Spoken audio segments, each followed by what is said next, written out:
A September Saturday in Columbus, Ohio. No finer place for a college football fan. Today, one of the game's top players, Terrell Pryor, leads one of the nation's top teams, Ohio State, looking to continue another Buckeye march to greatness.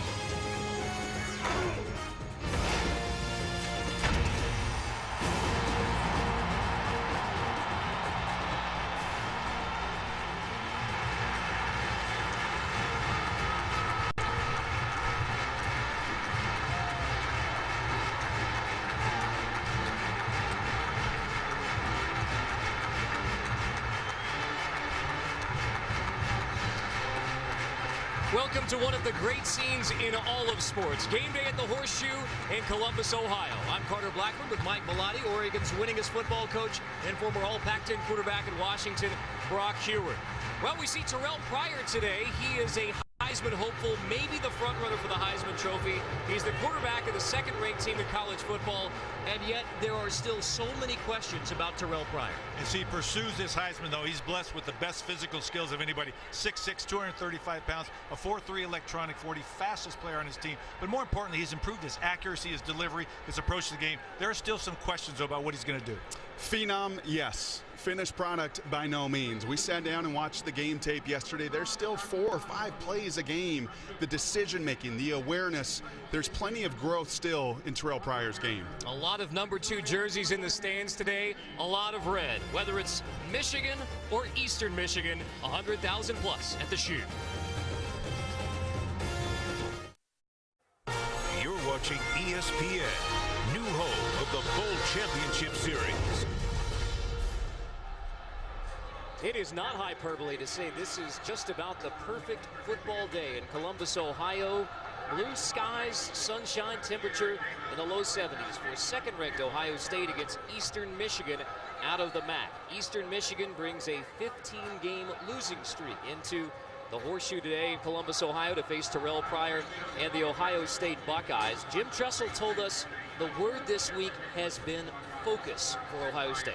There's no question. This is the start of school, and a lot of times in the quarter system situation, you worry about that. But they talked a lot about this isn't about their opponent. This is about Ohio State getting better, preparing for the Big Ten, improving their special teams coverage and overall play, and playing some substitutes to get them ready for the Big Ten season. Mike, you know this. It doesn't matter who you're playing, where you're playing. Attention to detail is critical in football. Last week, this team was not penalized one time. Great focus versus Ohio. And it's going to take that same attention today to put a smile on Jim Tressel's face. No question. And the other thing, too, is they've got a health concern in the secondary. They lost 2 defensive backs in the past couple weeks. The real thing, though, too, is to stay healthy coming out of this game. How about for Ron English and Eastern Michigan? Second season as head coach, they have not won a game yet under Ron English. What do you gain out of coming into the Horseshoe and playing second-ranked Ohio State? Get to see how your kids compete. You want to see them in this environment. There's about 4,000 home fans a game, unfortunately, amidst this 15-game losing streak. And this, in the face of that, this 30,000 students here, 100,000 overall. How big do those eyes get? How bright do those lights get for your kids competing? You want to find out who is going to play in this environment, who is going to prove that they have the toughness to compete, and just the willingness to compete against anybody. So the second-ranked Ohio State Buckeyes, 3-0 on the season. Last year, the Rose Bowl champions, 11-2. Against an Eastern Michigan team seeking its first win of 2010, its first win since the end of 2008.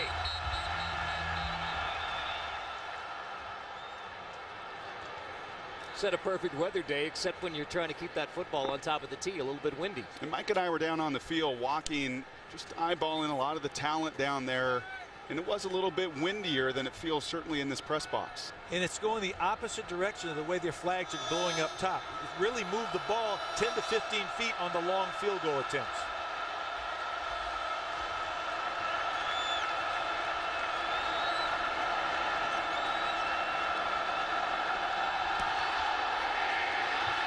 Drew Basil's kickoff. All the way to the back of the end zone, so Corey Welch takes a knee. Eastern Michigan has the football first after a touchback at the 20-yard line. We expect to see a couple of different quarterbacks for Eastern Michigan today, beginning with Alex Gillette. And he may not look the part of Terrell Pryor athletically, but Ken Karcher, offensive coordinator, is going to utilize Alex Gillette's legs today. A good balance of run, pass, some called quarterback runs to try to get him involved early. Ohio State is definitely worried about his ability to move the pocket, and again, he's the key if they have a chance to win. The Eastern Michigan Eagles from Ypsilanti, Michigan, out of the MAC. Dwayne Priest is the tailback behind Alex Gillette. Priest on first down picks up a couple of positive yards. John Simon makes the stop. So let's look at the impact players when Eastern Michigan has the ball. Dwayne Priest, you just saw carry the ball. Most explosive laterally. The senior nearly 1,500 yards in his career. On the other side of the ball, Cameron Hayward, who passed up an opportunity to go to the NFL, the emotional, passionate leader of the defense, plays both inside and outside. And then Ross Holman, their leading tackler last year, senior captain, leading tackler this year, quiet, but gets it all done on the field. 2nd and 7. First pass is incomplete from Alex Gillette against a stout Ohio State defense. Well, you got to get the bugs out early. You want to throw a completable pass to get the quarterback feeling good, take an easy one, hopefully get it in the flat. And again, they just got to continue to work on execution. You see the velocity there. Very short pass to a true freshman in Donald Scott. You can tell the heart rate at times by a quarterback and how hard they throw those very short passes. First third down of the game for Eastern Michigan. 3rd and 7.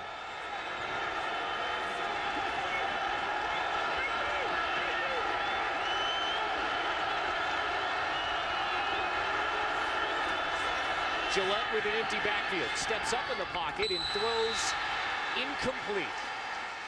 Intended for the tight end, Ben Thayer. Looks like he had the catch across the first down, and that would have been a huge momentum shift for Eastern Michigan. Coming in here wanting to get a first down on that first series, and again, want to stick it right in the middle of that Ohio State defense. 8 3-and-outs by the Buckeyes a week ago against Ohio. The difference in that game, why it wasn't competitive at half. If Eastern Michigan is going to stick in this, they must find a way to convert on 3rd down. First punt from the sophomore from Australia, Jake Carruthers, who is an outstanding punter. They'll hit this one around the 15.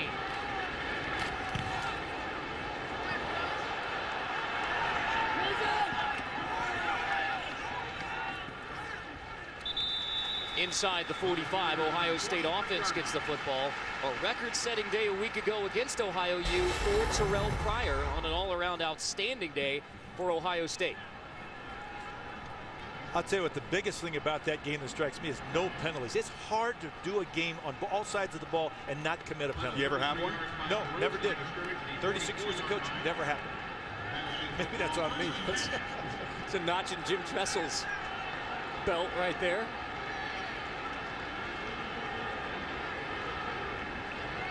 Terrell Pryor in the Ohio State offense on 1st and 10, and already Pryor making a change at the line of scrimmage.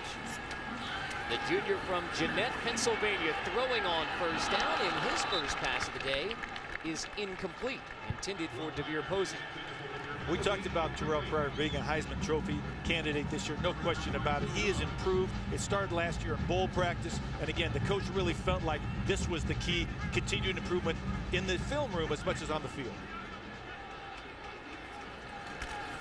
On first down, the give is to Brandon Sane for a gain of about 3. Let's take a look at the impact players when the Buckeyes have the football. Brandon Sane, 4'4" at 220 pounds. Jim Tressel telling us yesterday the best receiver he has ever had out of the backfield. And DeVere Posey is quickly becoming that total package receiver you see at Ohio State and the downfield threat for Terrell Pryor. On the other side of the ball, Javon Reese, defensive end, the leader of the strongest part of that EMU Eagle defense, the best pass rusher run defender combination guy they have. Buckeyes to the line on 3rd and 7. Opening possession for Ohio State.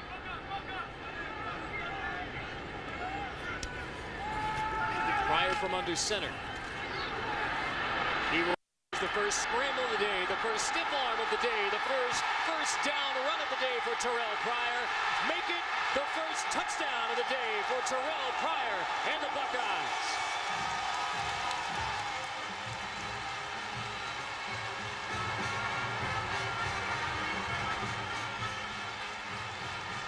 vintage Terrell Pryor. We talked about he is most dangerous in a passing situation when he pulls the ball and tucks it, takes off. He's impossible to tackle in the open field because he's a great straight arm. He's the fastest player on the team. Eastern Michigan does everything right. Third and long, you rush for, you cover everybody up. You can't make the play in the open field. That's the X factor that makes that guy a Heisman candidate. On a design pass play on third down, instead Terrell Pryor tucks it and goes 53 yards. Point after makes it 7-0 Ohio State.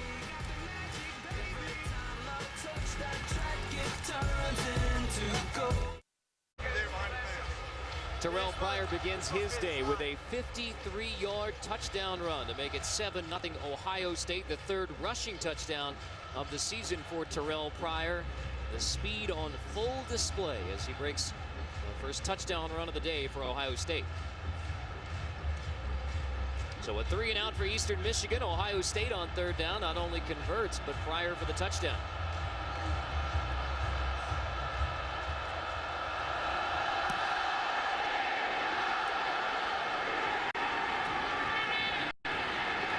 Corey Welch on the return for Eastern Michigan. Drop near the 25 as we check in with Robert Flores. Thanks. I'll be here all afternoon updating you on games across the country, starting with this Taco Bell studio update. First time two top 10 teams have met each other in Fayetteville since 1979, and Arkansas strikes first. Ryan Mallett, 43 yards to Ronnie Wingo Jr. Hogs up on #1 Alabama, 7-0. What a great test. Ryan Mallett a year ago, just 12 of 35 in Tuscaloosa. Very different in Fayetteville. It's really early in the game, though. Play action for Eastern Michigan. Gillette on the roll, looking long and just incomplete. Donald Scott, the true freshman, the intended receiver, and he had a couple of steps. No question. They had a guy open in the flat the entire time, but that's a little bit showing the mentality of the Eastern Michigan team. You got to take your shots. You got to make the big play when you get the opportunity against Ohio State. Jermail Hines, the safety there, underestimates Donald Scott. Just a true freshman, by far the fastest Eagle on the field. I think you're going to see a little more respect out of the safety the next time 17 comes running. Eastern Michigan hasn't completed a pass yet. Gillette on the keeper, trying to run away from Cameron Hayward, but he ends up making the stop anyway. What is so challenging for these coaches, and Ken Karcher up here in the booth calling the plays, a longtime play caller, a head coach at Liberty. You've watched now 5 plays, and 3 of them you have drawn it up perfectly.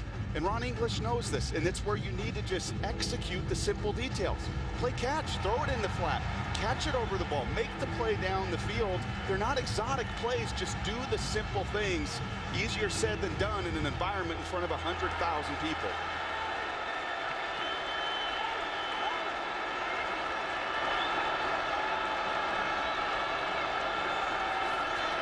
On 3rd and 7, Gillette drilled as he gets rid of it. Incomplete, intended again for Thayer. Holman and Hayward there with the pressure.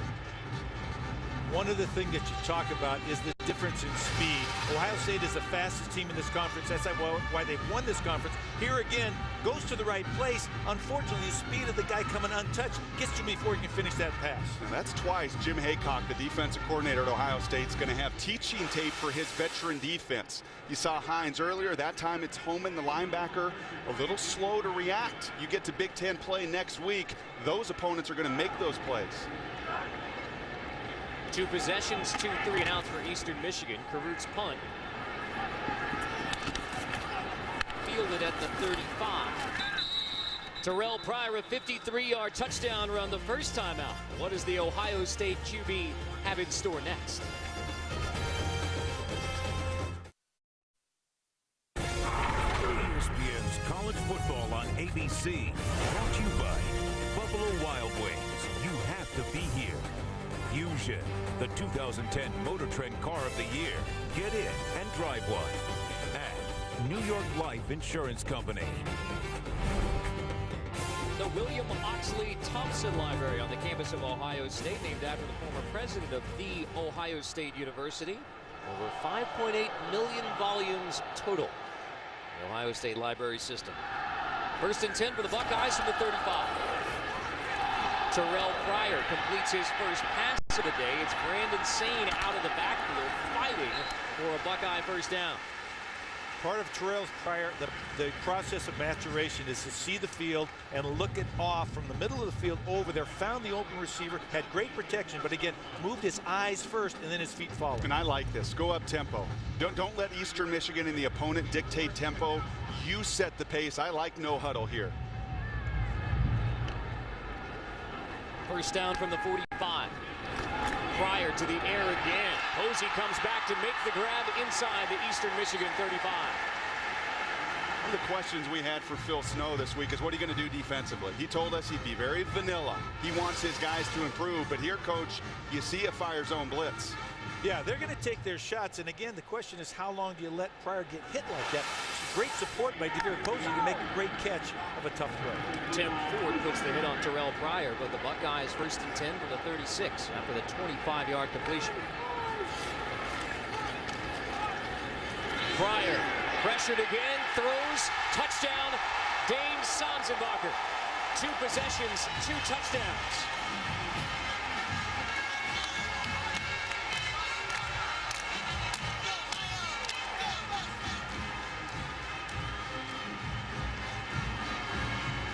Is that a breath I heard you take up there? A huge breath. As a coach, you hate to see your quarterback ever get hit low when you're standing locked over that front leg delivering the ball. Great throw, but that's one of those things that at the end of the play may be more costly than you think. So Pryor a rushing touchdown from 53, now a passing touchdown from 31.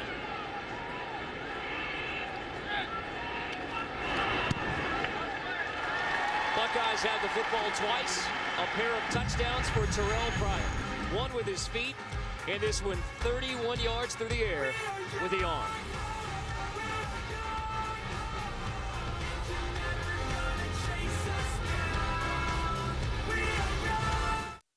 The kids from Modern Family on the season premiere of Extreme Makeover Home Edition, ABC tomorrow. A perfect start for the Buckeyes. They forced Eastern Michigan 3 and out, while the offense has run all of 6 plays from the scrimmage. 2 touchdowns. 1 from Pryor on the ground, 1 from Terrell Pryor through the air. So an early 14-0 start, just what the Buckeyes wanted against Eastern Michigan.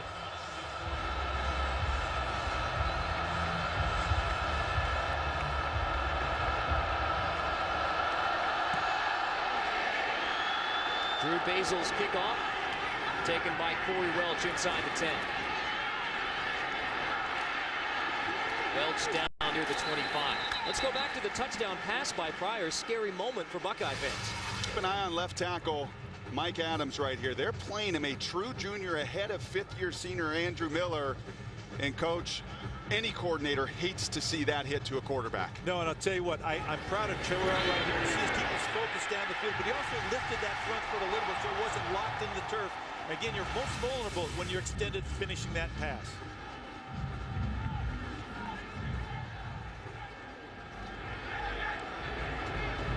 Devontae Payne is the new quarterback for Eastern Michigan. He's the redshirt freshman from Cleveland South High School. Handing off on first down to Devontae Green for a pickup of about 3. And Terrell Pryor is a unique, gifted phenom, as I said in the open. At 6'6", 235.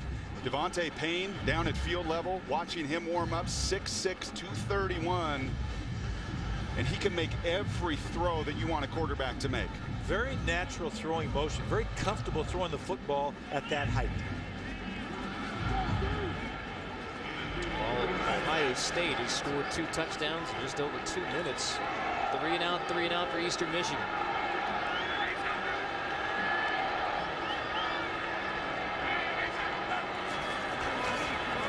Payne hands off on 2nd down. Again, Javonte Green for a very minimal gain. Dexter Larimore, the defensive tackle for Ohio State, leads away. You know, Eastern Michigan has had opportunities. They've had people wide open. We talked a little bit about it. Brock, you made the comment. The nerves and the jitters of playing in this stadium and playing against the speed of Ohio State. I think they're trying to go warp speed right now. You got to slow it down and think about the execution that you do.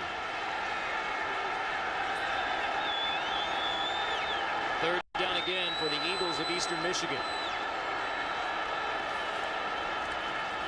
Payne quick drop, takes a big hit, completes the pass, however, near a first down. The tight end Thayer, who couldn't make the grab on the first opportunity, has another catch here, and Eastern Michigan has its first down. We saw the advantage of the size of Terrell Pryor standing strong. Just watch the tight end come right over the ball, and you're talking about a 6'6", 235-pound quarterback that stares that pressure and that hit and makes the completion to move the chains. They like that area of the field or that matchup against the Ohio State linebackers.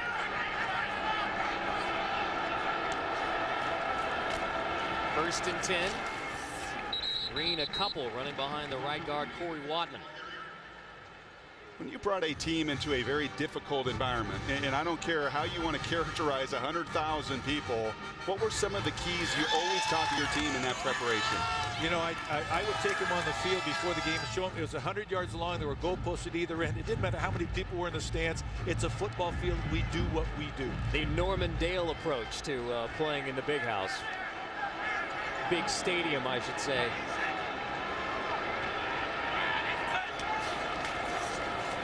Play fake, Payne drops it, fumble recovered by John Simon for Ohio State.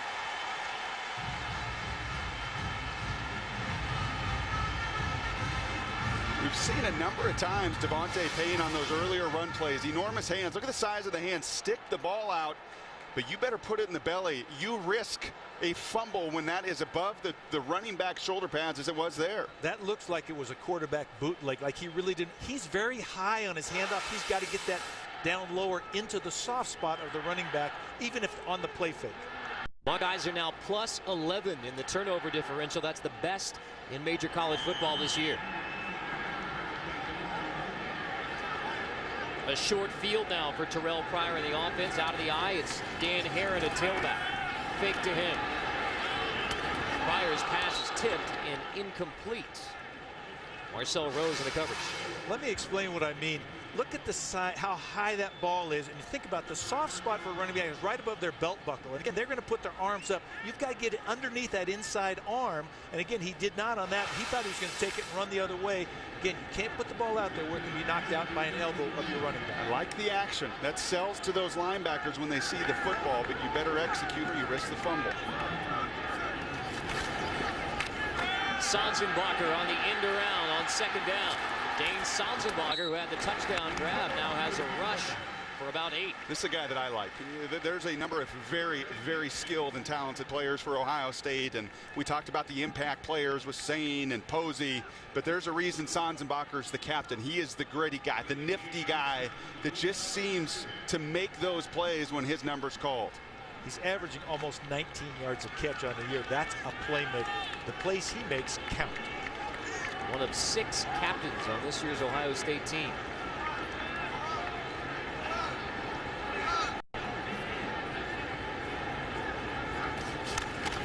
Herron out of the eye. Met at the line and dropped on third down. Tim Fort, the strong side linebacker, hits the hole.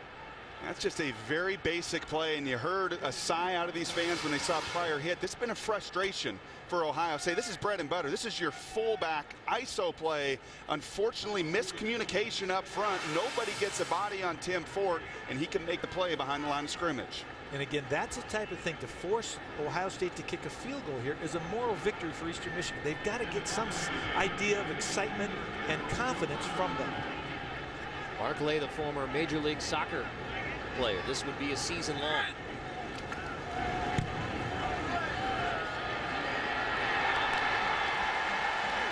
Just sneaking it in. Field goal good for Barclay. 17-0 start for the Buckeyes.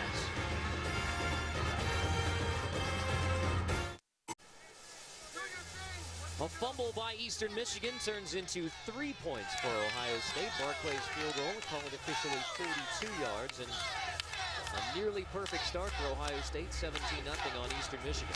You go back and look at that 3rd and 1, and Ron English very clearly loaded the box up, made those running lanes very difficult. But to what you said, that's a little positive momentum the Eagles can gain. Touchback for Drew Basil on the kickoff. Tonight on ABC Saturday Night Football, number 3 Boise State takes on Oregon State. Saturday Night Football presented by Southwest Airlines on ABC, 8 Eastern, 5 Pacific.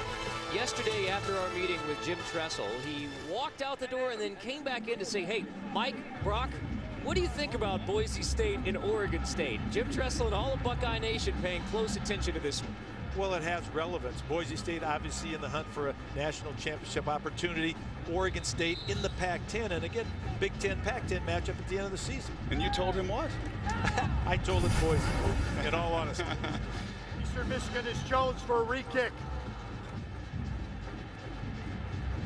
There was an offside flag against Ohio State on the kickoff, so again, Eastern Michigan will make the Buckeyes kick it again. Going back to that last year, one of the things that the Ohio State people want to do is work on their base run game today. They can't be happy at this point that they haven't been able to dominate or establish their will in terms of that run game against Eastern Michigan. And Jim Bowman, the offensive coordinator that we spent some time with yesterday, you meet different coordinators and you can immediately tell the offensive line guys, right? I mean, they just stand out and will jump out to you. They're bigger, they're more gruff, typically they're quieter, and you could tell. And I know when they watch film of that Monday, he's going to say, I don't care that there were 9 guys. They can put 11 guys at the line of scrimmage. We're Ohio State, and we're going to run it right down their throat. Well, the other thing Ohio State fans know that this team is working on is kick coverage after giving up on kickoff an 88-yard return against Miami. Special teams a huge point of emphasis today, and again, look at that's the hidden area that people don't understand. A lot of momentum and field position created in that area of the game.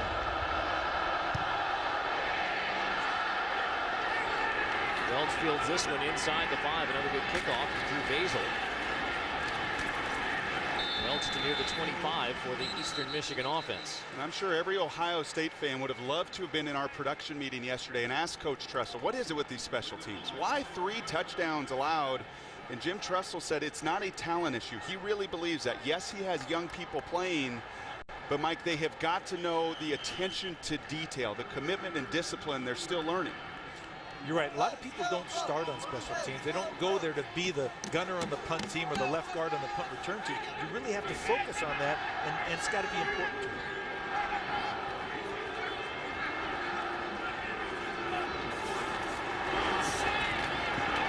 you. Priest on first down. Nothing doing. Nathan Williams on the stop. You see a very conservative plan. Devontae Payne, the quarterback that Ron English and his staff feel very good about. He is their future, but they're going to be conservative with him. I like what Ken Karcher told us, their coordinator, when he said, I tell Devontae all the time, trust me, baby steps. I'm going to give you what you can handle. And thus far in these opening series, very, very conservative plan for him.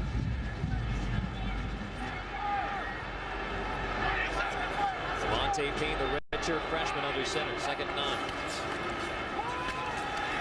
Play fake. Payne downfield, tipped and nearly intercepted by Tyler Moeller. Tyler Moeller, one of the playmakers, he knew where the end of that route was going to be. That's the key to great defensive play, is to run to where the route is going to end up. Recognition of routes on the run and then get to the end point before the receiver goes. You see it right here. Watch him go right there immediately to that area. And again, he sees the ball, but he's running to an angle to undercut the receiver.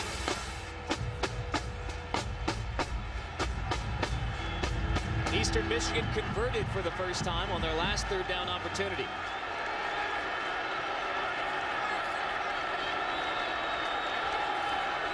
Torrance coming on the blitz. Payne goes the other way and leaves it high, intended for Donald Scott.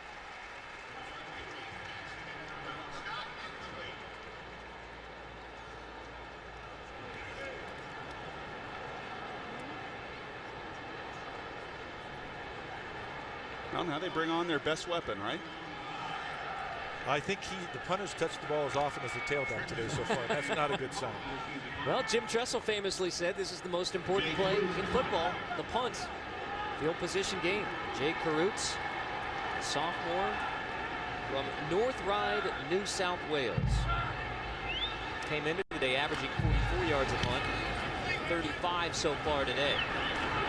Takes this one away from Jordan Hall. Over the shoulder grab near the 30. Hall gets a couple of blocks to pick up about 5 yards. Well, anytime that you pass Archie Griffin in anything in Buckeye country, it is important. The only two-time Heisman Trophy Award winner, Terrell Pryor, moving past Archie Griffin in total yards. Terrell Pryor stays healthy. He's going to pass everybody on that list, including Art Schleister, the only other Buckeye quarterback in the history of the program to start like Terrell Pryor did as a true freshman. Terrell Pryor, the first couple of touches of the football, TD drives for the Buckeyes. A rushing touchdown, a passing touchdown, this time from the 35.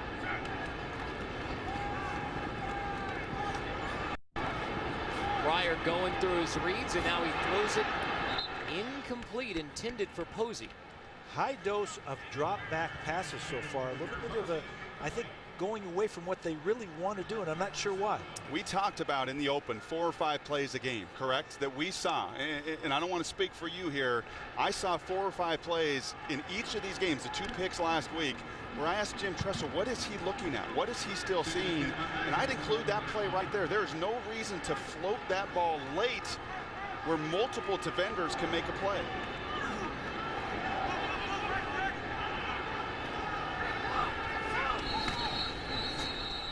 Flag on second down.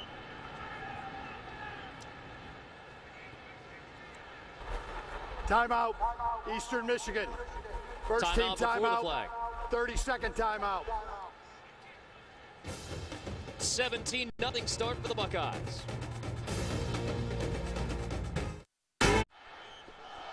Well, we came into this game talking about how Terrell Pryor has it all. He's a Heisman hopeful, maybe a front runner for the Heisman. He's the quarterback of the second-ranked team in the nation, the Ohio State Buckeyes, and yet still some question marks. Maybe we saw it on that last incompletion. Well, I have a feeling he was counting on his receiver to make a play. And a lot of times the receiver say, hey, throw it up. I'll make the play for you. And so you get a little bit into that over the course of the game. On second down, play fake.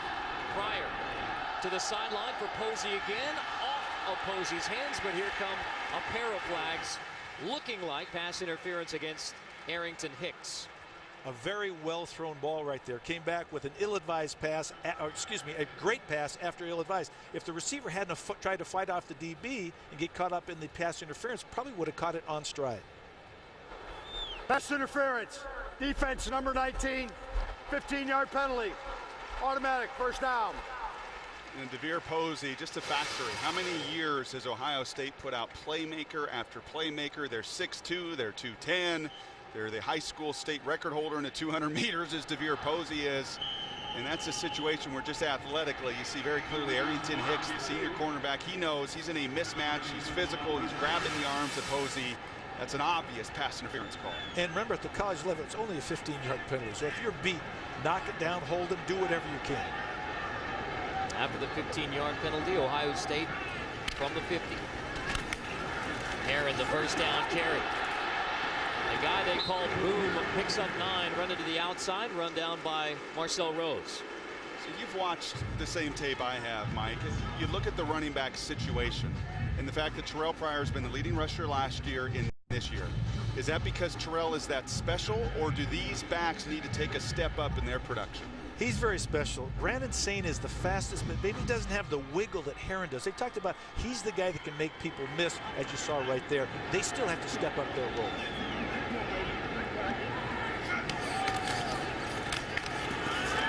Herron for a first down. He, Sain, and Terrell Pryor all rushed for over 600 yards a year ago. And that was the first. Never in the history of the program have you had that kind of production from 3 guys. And as you move forward into Big Ten play, you don't have 75 and sunshine as you have here today, this afternoon. And you know the way they like to play. Line it up, get in the I formations we see right here, and run it right at people. Maybe the coach heard me when he said they need to get back to the basics in the running game.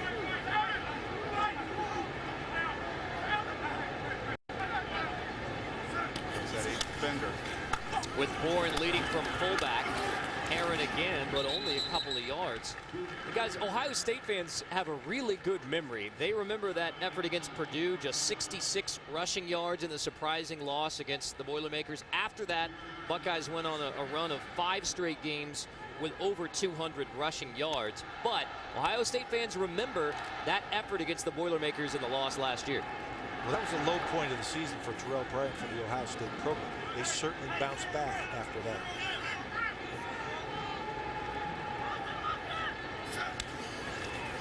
Pryor to throw on second down. To Herron out of the backfield. Boom, Herron for a first down inside the 20 as we check in with Robert Flores.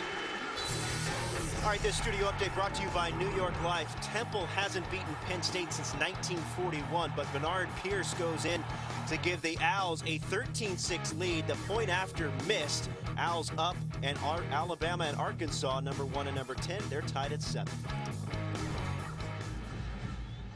Here in Columbus, Ohio, a 17-0 start for Ohio State. Terrell Pryor, a touchdown run, a touchdown pass. Now leading the Buckeyes into the red zone. It's Dan Herron for another minimal gain as Tim Ford makes the stop on first down. It's a couple plays now. Tim Ford made the play on the third down in one situation. He shot the gap. That time again, seeing the downhill run come right at him. We talked about competition, right? As far as Ron English evaluating his team, who's going to come out and play. Tim Ford's showing a little bit. He is, and coaches will tell you he's not fast, but he has game speed. He can make people miss. He's tough, he's physical, and he doesn't miss tackles. One thing I want to say about this Ohio State team, Nevada last year had 3 1,000-yard rushes, didn't they? That's a little bit better exactly than 3 right. 600-yard rushes. I don't know. The WAC's a little different than Big Ten. That is true. That is true. Play clock winding down. Pryor, quick hitter to the outside, complete to Sanzenbacher. I think our beloved Chris Spielman at our college football seminar let us know that, right? It's the WAC. We're talking about the WAC. And you see the highlights of Spielman yesterday and the Butkus Award winner, and Ohio State just continues to churn out player after player, and yet this guy may be athletically the most special to have ever played. But he does not have the mustache that Chris Spielman was sporting during his Buckeye days, still on display in the Hall of Fame room. When he said WAC, his voice was a very un-linebacker-like voice, I'll tell you. He may be on the Mount Rushmore of Buckeye greats, Chris Spielman. On third down, Pryor over the middle. Sanzenbacher makes the grab at the 10, but he's shoved back short of the first down. You go for it here, don't you? I would, yes, and especially because you want to demonstrate your superiority at the line of scrimmage. You want to reinforce the basics of the running game. You come up short down here at home, you got to go. 11 to 20 on the year down in the red zone. Not been a strength of the Buckeyes. Miami held them to 5 field goals a few weeks ago. I think this is a statement you clearly make, and you do go for it. So a test for the Buckeye running game on 4th and 2. Very much supported by the 100,000 plus here.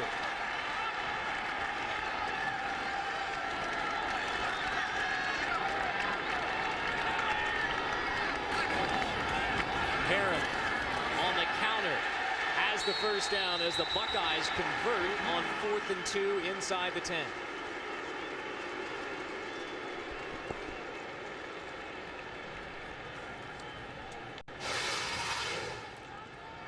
As we can see, they're in an end-over formation. They're tied in the same side as both receivers, so it creates a mismatch and an overload to their left side of the line. That's where they run right at that power base. They're going to take the hole they get the necessary yardage. And I drew there the extra guy away from all those heavy bodies.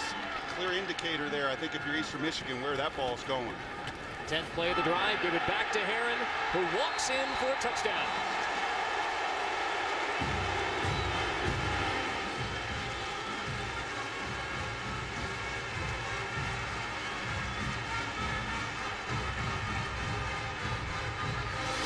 .300, 320, 320. And look at the athleticism and the fullback. That's easy money when he's got nobody to block out in space. Ohio State wants balance or seeks balance offensively, but down deep they want to run the football. They're very proud of that last drive.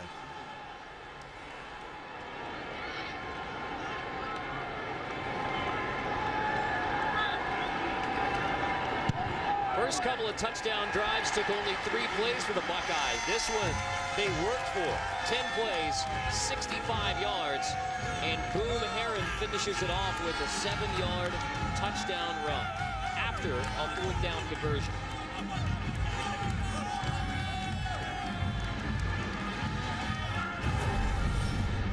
here is the upcoming schedule for Ohio State, and they begin Big Ten play. Where should the Buckeyes be worried? This one to me, because the one thing you don't see is kickoff time.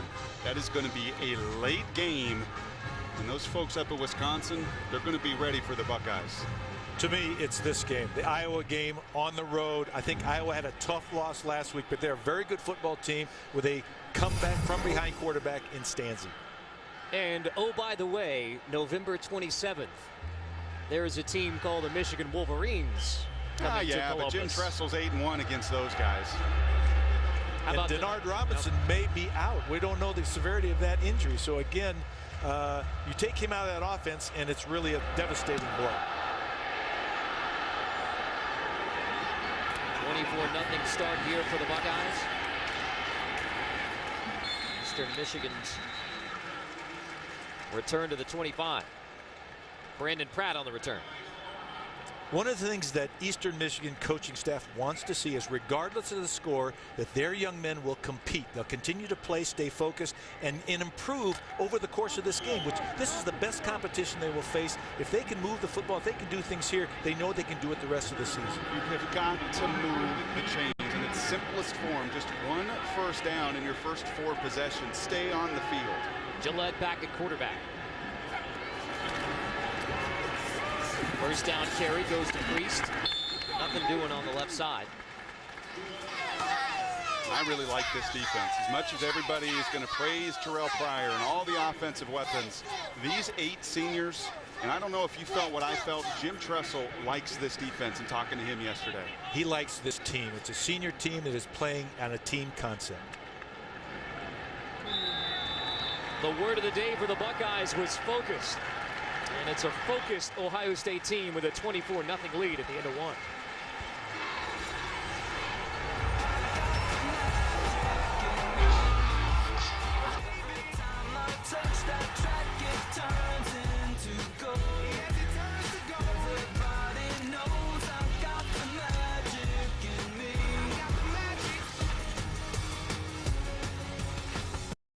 A 24-0 start for second-ranked Ohio State against the Eagles of Eastern Michigan from Ypsilanti out of the MAC. First play of the second quarter is 2nd and 8. Alex Gillette at quarterback, Javonte Green, the true freshman, and then running back. Gillette, quick hitter, complete to Tyrone Burke. A wideout threat for Eastern Michigan. Senior out of Syracuse, New York. One of the things that the Eastern Michigan offensive staff talked about was get the ball out quickly. Don't put too much pressure on the offensive line. Take your shots when you get it, but get the ball out of the quarterback's hands early. A nice job by Gillette to see a box count. That's just a simple check with me. Ohio State, he could see the blitz coming, 3-step, and nice to see them execute the very simple details of the game. And now 3rd down and 3.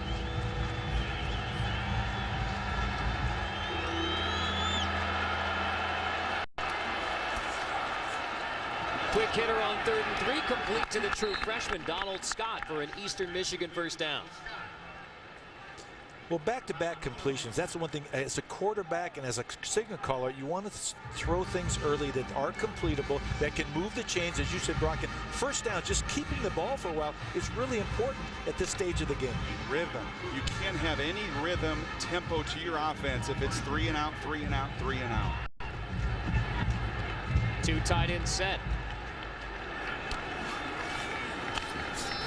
Green running behind tight end number 1, Brian Moore, no gain, as Andrew Sweat, the strong side linebacker, makes a stop. We talked about Brian Moore, in disguise, so to speak. He's an offensive lineman, backup offensive tackle, also comes in at tight end. He looks great. He's one of the biggest tight ends out there. I can't say enough about this Ohio State defense. When you put that film on of Miami and Ja'Cory Harris, 4 turnovers that day, a very brutal day. Yes, Ja'Cory made some bad decisions, but this group with 8 seniors plays incredibly fast defensively. Dwayne Priest back at running back. Gillette to the air. Incomplete. I was chatting with Phil Snow, and there's a flag down here. I was chatting with Phil Snow, defensive coordinator at Eastern Michigan. And I showed him my sheet here that just looks at the number of games played by Ohio State defenders. Holman in his 47th game. Roll his 39th game. Pass interference, defense, number 1. Spot foul, automatic, first down. And that's Devon Torrance playing his 37th game. So much experience here from the Buckeyes defensively. The reason that's a spot foul, it's less than 15 yards. And again, here you see it right there, grabbing, striking the receiver while the ball's in there, has no feeling of where the ball is. Obvious penalty. So Eastern Michigan across the Ohio State 50 to the 48. Play fake. Gillette throwing to the tight end, Ben Thayer. Second catch of the day for Thayer, the leading receiver for the Eagles. And the second first down grab of the game for the senior from Kalamazoo. We talked about that ball action, right? The fumble earlier with Devontae Payne. There you see a nice play action pass. You see Gillette coached with the same technique. You show the ball, you get all the fast flow away. And that time you just complete the little flat route to the tight end. You use the aggressive nature of the Ohio State defense against them. First time across the 50-yard line today for the Eastern Michigan Eagles. Another box count check with me situation.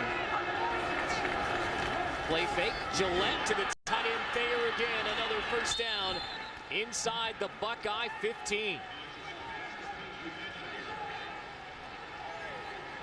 I've liked a lot of Ken Karcher's concepts. He's had open receivers. Here's your tight end.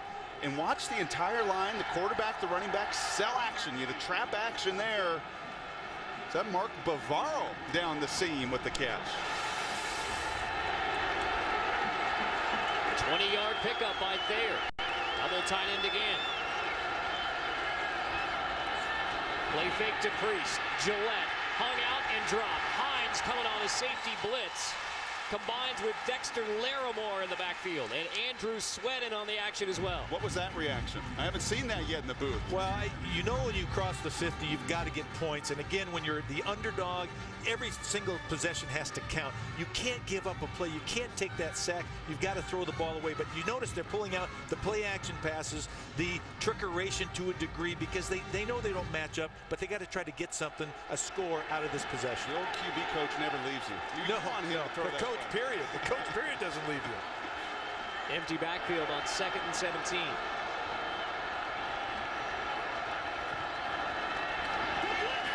Gillette down the seam. What a grab by the true freshman Donald Scott. He gets lit up as he makes the grab near the goal line. I'll tell you what, I think that's an unbelievable play by the quarterback under tremendous duress. A guy coming right in your face going to get hit. He hung in there, threw the ball. Great catch at the other end, too. And look at Scott, the true freshman. You can't throw it any better than that. He could feel Jermel Hines. He knows that safety's ready to lay a lick on him. Really nice execution from the young football team. First and goal, Eastern Michigan against an Ohio State defense that has allowed only 2 touchdowns this year. Priest.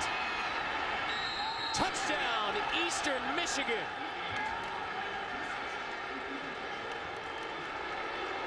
The crowd doesn't seem to like that very much. And again, he had to duck under that pile. I got to see this to make sure he broke that plane. As you can see right here, it's a power running play. Runs underneath the outside tackle's block.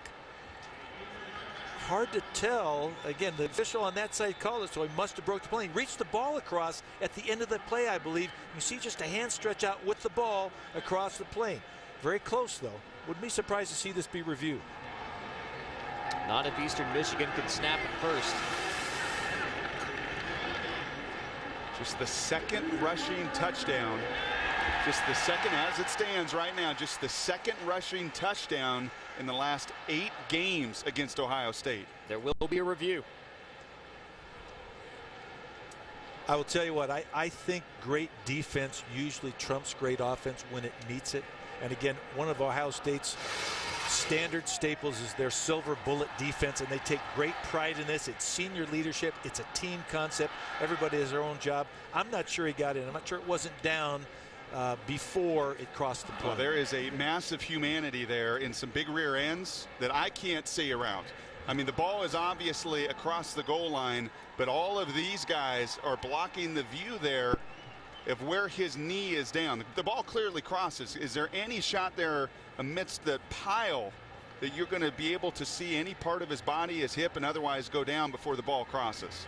The call on the field is touchdown, so the replay official, the rule says the replay official must be convinced beyond all doubt by indisputable video evidence to overturn the call on the field. So a very high burden of proof, if you will. And you see 52 there. That is a true freshman, 6'3", 335-pound D tackle, Jonathan Hankins.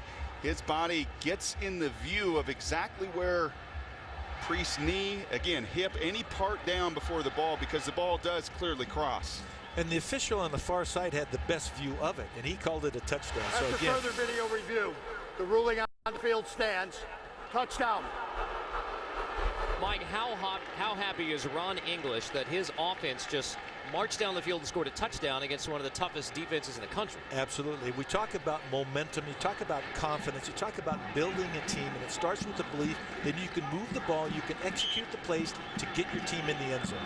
That's a huge break, and it's something they want to do early before it got out of hand. The focus was the word of the day for the Ohio State Buckeyes. Compete was the word for Eastern Michigan. And a 9-play touchdown drive. The Eagles from Ypsilanti on the board in Columbus. At Ohio State, Mirror Lake is one of the most recognizable landmarks on campus and has been here for over 100 years. Every year on the Thursday before Ohio State plays Michigan in football, thousands of students brave the frigid temperatures to jump in Mirror Lake to celebrate Beat Michigan Week. Welcome to my university. I understand it could look like a Rodney Dangerfield movie when all the student body jumping into the lake prior to the Ohio State-Michigan game, as John told us about. Jumping in the freezing lake doesn't fire me up too much. I don't know about you guys. I've been to Seattle, so I don't know. Yeah, that's the end of November in Columbus, Ohio, jumping into Mirror Lake. After the Eastern Michigan touchdown, Jordan Hall fields the kick inside the 10 and Hall across the 30-yard line. Let's take a look at our Chick-fil-A drive recap. It has been 4 scoring drives on the day for Ohio State. First time the Buckeyes touch the football on 3rd down, Terrell Pryor tucks it and runs for a first down and then for a touchdown. 53-yard TD run. Second time they had it on 3rd down, touchdown pass to Sanzenbacher. Then a 42-yard field goal from Barclay made it 17-0. Dan Boom Heron into the end zone for the 4th time this year on the last Ohio State possession. And you love that 10-play drive that included, remember, that 4th and 1 down in the red zone where they got it on the power run play. Brandon Sane in at tailback. Play fake to him. Pryor will scramble again on 1st down. Runs out for a minimal gain. Is there ever a time, Mike, where too much time's a bad thing for a quarterback? Yeah, again, I think one of it, that was a play action pass. There's only 2 receivers going down the field. I think, again, he couldn't see anything. He stepped up in the pocket, did a nice job, but nobody came open. It was collapsing. He made some positive yardage getting down the field. I think, again, he's the most dangerous in those situations.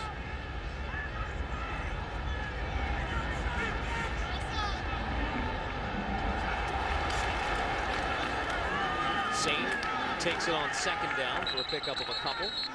You know, the one thing about too much time, and you mentioned this, if your receivers are working back to you or being able to break their routes off, you've got a chance. But if they continue to go, the timing is destroyed on a play-action pass. And Phil Snow, the defensive coordinator, was very honest with us from Eastern Michigan. He said, you know what, I want to keep Terrell Pryor in the pocket. I don't know, and it was illustrated with the 50-yard touchdown run to begin the game. If I've got people in space that can tackle him, I want to make him that pocket passer.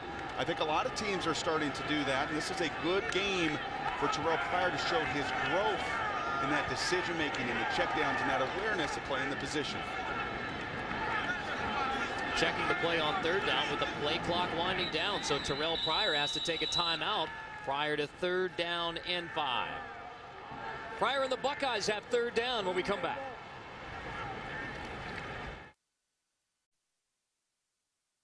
ESPN's College Football on ABC, brought to you by The Home Depot. More saving, more doing. That's the power of the Home Depot. Nissan, proud partner of the Heisman Trophy. And Bank of America. Now today, at the end of September, that might be a better time to jump in Mirror Lake. You could talk me into it today. I don't think I'm going to try. 3rd and 5 here out of the Ohio State timeout. Eastern Michigan showing blitz, and Terrell Pryor showing his awareness of the hot defenders. Heavy pressure coming on 3rd and 5. Pryor gets rid of it, complete for a first down. Sonsenbacher tripped up, or else he might have gone for 6. A great play set up by great pass protection. Allowed Terrell to see his target, let the route develop, and throw the ball on the money. How great was Jim Tressel yesterday saying, yeah, Terrell Pryor loves learning all of this, and sometimes he thinks he's Peyton Manning out there, pointing out the hots, and I'm telling him, go! Just play within the tempo of the game. But right there, he points to Sonsenbacher saying, hey, you're my hot throw in the flat, and they convert the 3rd down. Good tackle by Ryan Downer, the free safety for Eastern Michigan, to save the touchdown.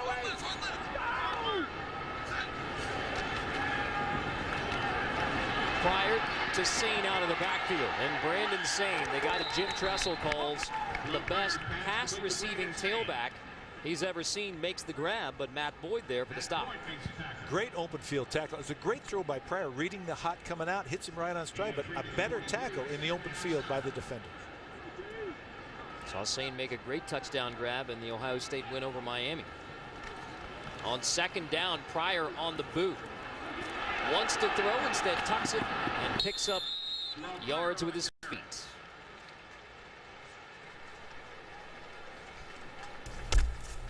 Flag. Mike brought the duck with him again. Ohio State is one of 3 teams in the football bowl subdivision with 10+ wins each of the last 5 years. Who are the other 2? That's our Aflac trivia question for the day. Ohio State quick snap on 1st down.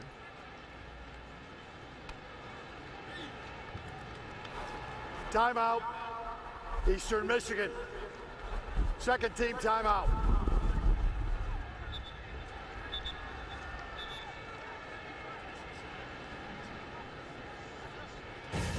Buckeyes by 17, driving again. For the 59th straight game, 100,000 plus here at Ohio Stadium. The Horseshoe, whether it's the Eagles of Eastern Michigan or the Wolverines of Michigan, they're packing this stadium to watch the Buckeyes. First down here for Terrell Pryor. Now Ohio State coming out of the Eastern Michigan timeout. As Sonsenbacher for a first down. I had Sonsenbacher for the first down, but had a touchdown, blown coverage in the middle of the field. Just again, it's you take what you get, but you really want the touchdown. And they fake the option here, and you've got a guy wide open down the middle. And this is one of those plays you just got to find a way. Buckeyes quick snap it on 1st down, trying to keep Eastern Michigan off balance. So Reed Fragel, the backup tight end, makes that grab. Buckeyes move the chains again as Ohio State goes up-tempo in the Eastern Michigan red zone. Pryor throwing, completing, touchdown Ohio State. There's a flag on the play, but if it stands, it's Pryor to Sonsenbacher. 2nd touchdown pass of the day for Terrell Pryor. And that's going to be against Eastern Michigan, I believe, offsides. And what a playmaker Terrell Pryor is. Offside. Defense. Penalties declined. Play result. Touchdown. And I may get on him about missing a play here or there, having the full field vision. But just the play, truly, there are guys in college football that you just look at, don't you, Mike, and say, oh, he's a playmaker. Play breaks down. It's a little unorthodox. We fake the option. You get him on the playground, unstoppable. And you got a guy untouched coming in your face, and you put the ball right on the money for the touchdown. The other thing is the up-tempo stuff has taken the defensive coordinator from East Michigan out of the game and been to Ohio State's benefit here. Buckeyes go up-tempo, get in the end zone again. 2nd touchdown pass of the day for Pryor. 2nd touchdown grab for Sonsenbacher.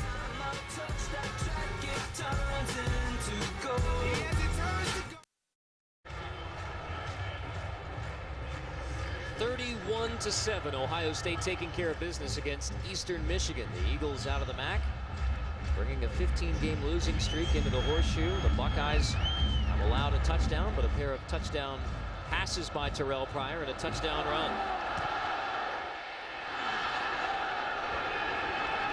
Hazel's kickoff taken by Brandon Pratt across the 20-yard line. Take a look at our Pacific Life game summary, and it has been all about number 2 in red with 3 touchdowns total. 1 rushing, 2 passing touchdowns for Terrell Pryor. There is no good angle when he's in the open field, and he's developed so much staring down that pressure in the deep ball today. Some of the anticipation and the playmaking ability. It's a total package. It's why he's up for the Heisman. You could show highlight after highlight after highlight of him doing so many different things through the course of the game. Last time Eastern Michigan had the football, a touchdown drive where Alex Gillette was 5 for 5 passing, handing off on first down. Javonte Green, minimal gain. And it's finally came to me. It's taken a quarter and a half. But you remember Tecmo Bowl, the old video game? Sure. And you could dial up the perfect play, and it would stop them every single time. When you play against Terrell Pryor, you can dial up the perfect defense and have everything defended beautifully. But he has an ability to be the difference maker and to, against the perfect scheme, still beat it with his rare athleticism. I thought you were talking about Tecmo Bowl racking up 200 yards in a quarter and a half. Howie Long on the Raiders was awfully tough against those Tecmo Bowl offenses. Nothing doing again for Green. It's Nathan Williams leading the Buckeye charge. It is hard to run the football when your linemen are 2 yards deep in your own backfield. You want to get a stalemate at least so you can get ahead of steam up to create some momentum at the line of scrimmage. The running backs for Eastern Michigan are not getting a chance to create momentum for themselves. And Larimore, a guy that everyone else is going to get the credit. Holman, the leading tackler and the captain. Everybody loves Cameron Hayward. 72, Larimore, the #1 heavyweight wrestler in all of America coming out of high school, epitomizes that nose tackle that just eats up the middle of an offensive line. On 3rd and 11, incomplete. The pass intended for Green in the backfield. So the Buckeye defense gives up a touchdown drive the last time. You think Jim Heacock and the defensive coaches for the Buckeyes had a talking to that unit?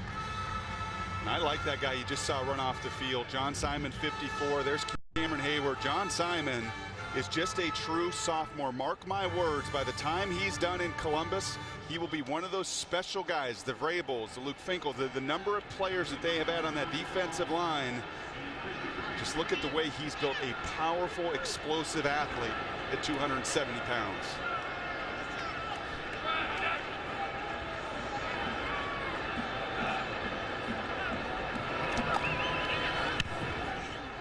Jay Carruth's punt will sail out of bounds around the 35. One thing, Jay Carruth, though, it directionally kicks that ball. Notice there's no opportunity for return there. Our Aflac trivia question. Ohio State, one of 3 teams in the major division of college football. 10+ wins each of the last 5 seasons. Can I give a hint quickly before the answer comes? Sure. One of them's in trouble right now against UCLA. That's right. One of them in Austin, Texas is in trouble with them. That's a big hint. Yeah, yeah. And another of them, the other hint is they're in trouble against both Boise State and a school named after a president. Those are your 2 hints. Did you get it?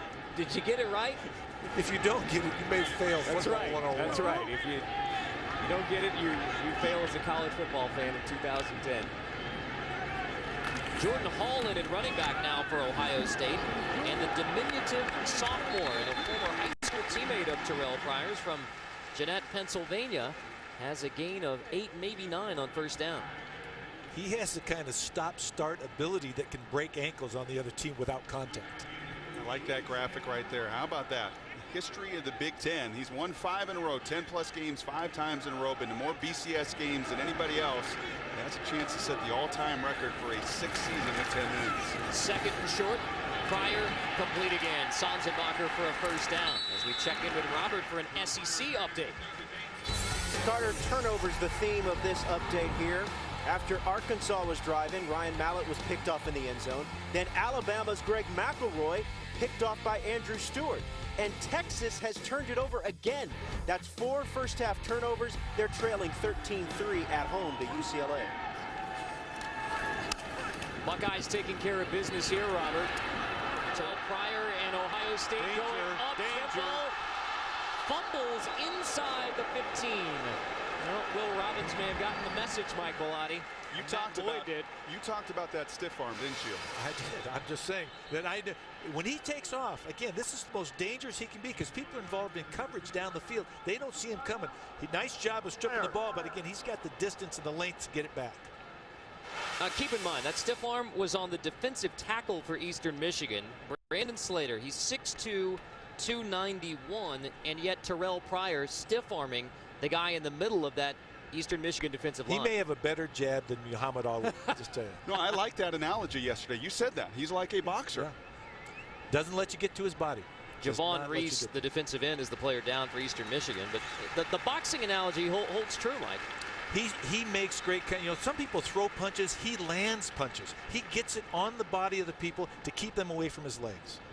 Well, Terrell Pryor was a great basketball player as well. He was a top 50 recruit, recruited by, among other schools, Memphis. John Calipari wanted him to play basketball for the Tigers when he was there. And you'll see the stiff arm here again on a defensive lineman. How about the story yesterday that Jim told us of the track meet that he put on here at Ohio State? In May, he said, all this talk of what everybody runs, I went electronically. I timed every kid in the 40.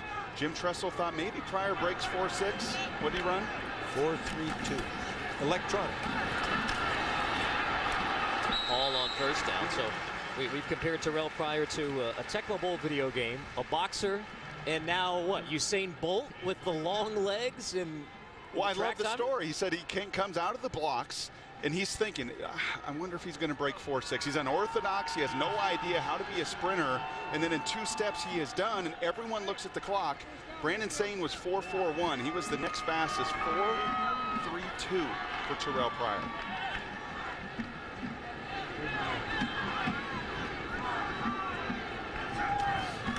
On second down, Pryor, straight drop. Incomplete, intended for Chris Fields, the redshirt freshman.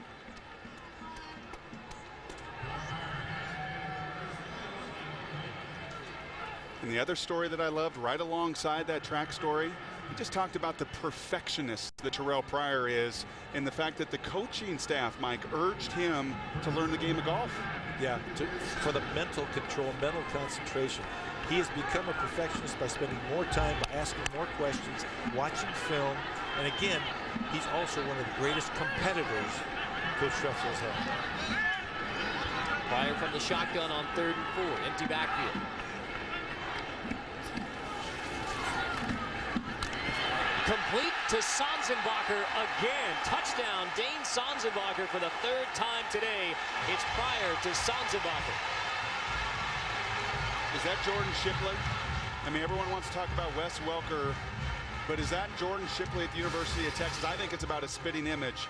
And watch Sanzenbacher understand leverage and just get inside. I got to get my body and show my numbers to the quarterback, get inside that defender, make that an easy throw.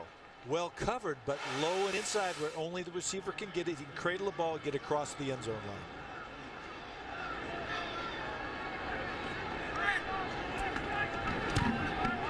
Barclay's kick makes it 38-7. Ohio State over Eastern Michigan. Terrell Pryor, 3 touchdown passes, all 3 to the senior from Toledo, Ohio, Central Catholic High School, Dane Sanzenbacher.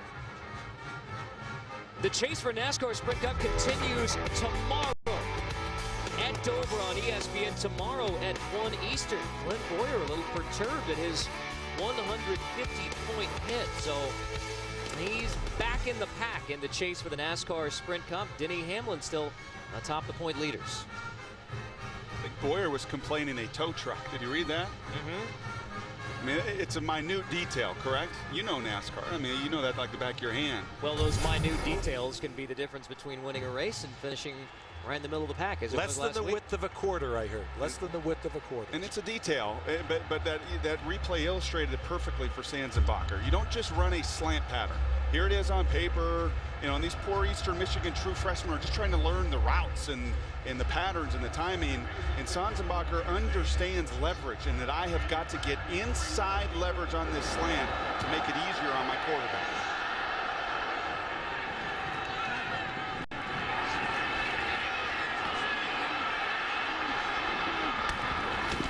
Walsh on the return across the 25-yard line. A 38-7 lead here for the second-ranked Ohio State Buckeyes. This was a Saturday that was about taking care of business for Ohio State. Eastern Michigan, an underclassed opponent, if you would say so, if you're going to class these two up. But let's talk about the bigger questions for Ohio State. I mean, what does this Buckeye team have to do the rest of the year to keep that #2 spot, play for a national championship again?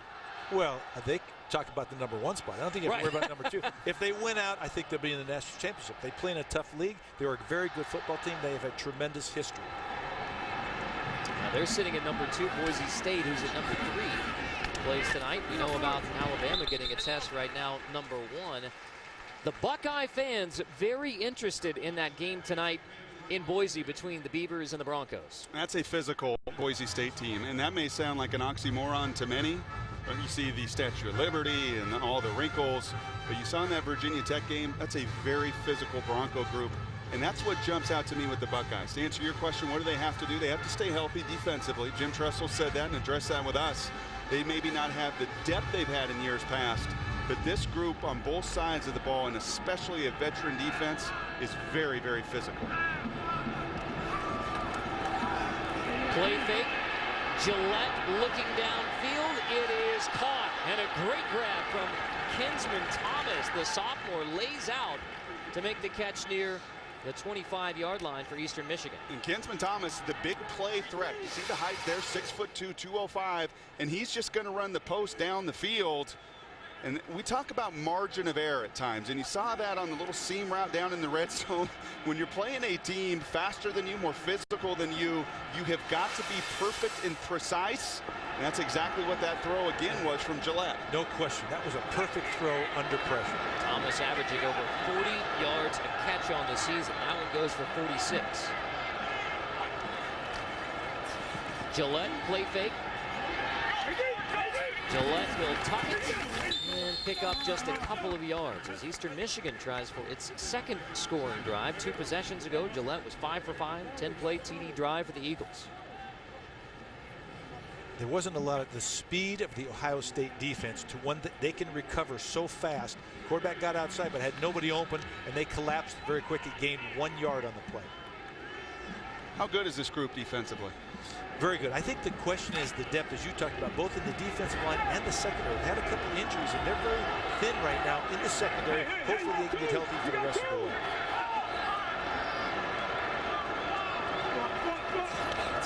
Play fake to Green on second down. Gillette has time. He's going to tuck it, scramble for an Eastern Michigan first down, diving to the 15.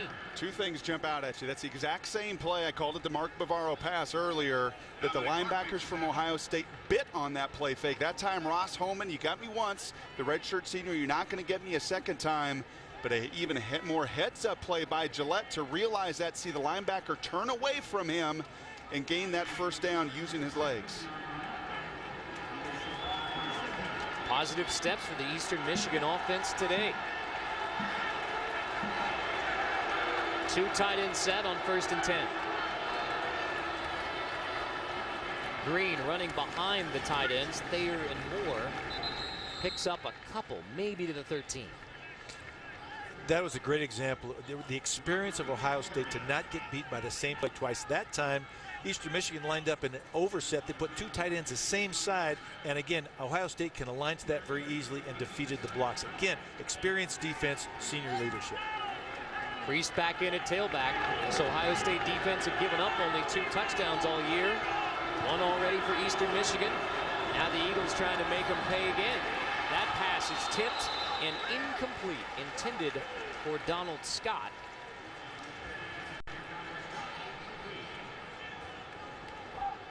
One of the only concerns with the 3-step patterns are getting the ball off. If the defensive end reads it at all, he can get his hands in the path of the ball, flight of the ball. And again, when that ball's tipped up, it's really scary from an offensive standpoint. A heads-up play by the true freshman out of Florida, Donald Scott, to become the defender there. See the underthrown pass and actually rip away the arm of the defender to avoid the interception. Ryan Roll nearly makes the pick. 3rd and 8.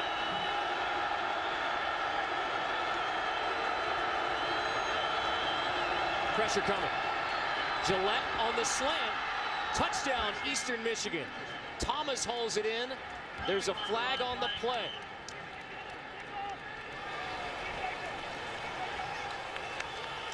Looks like roughing the passer against Ohio State. You talked about the inexperience because of the injuries, and Travis Howard, the backup corner for Ohio State, is out. Personal foul.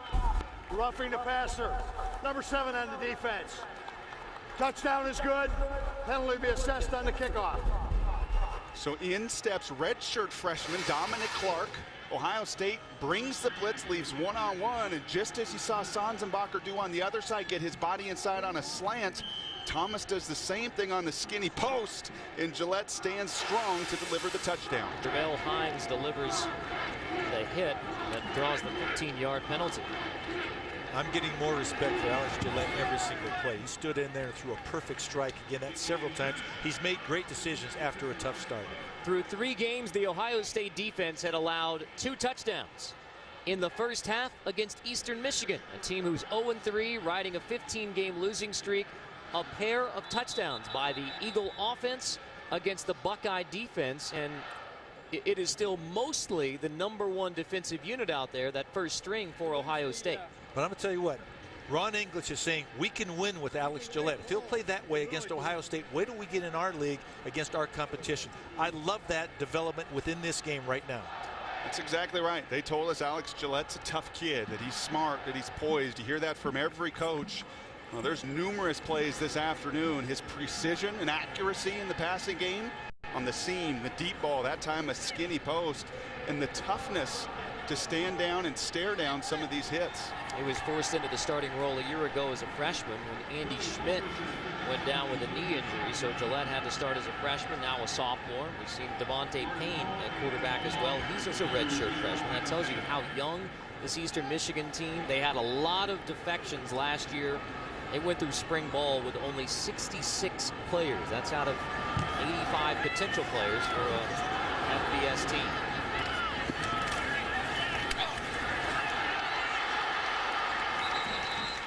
Jamal Berry returns it across the 25. Imagine being able to throw a football into the next zip code or catch a 100-mile-an-hour fastball with your bare hand. One family is about to discover they can do all those things and more.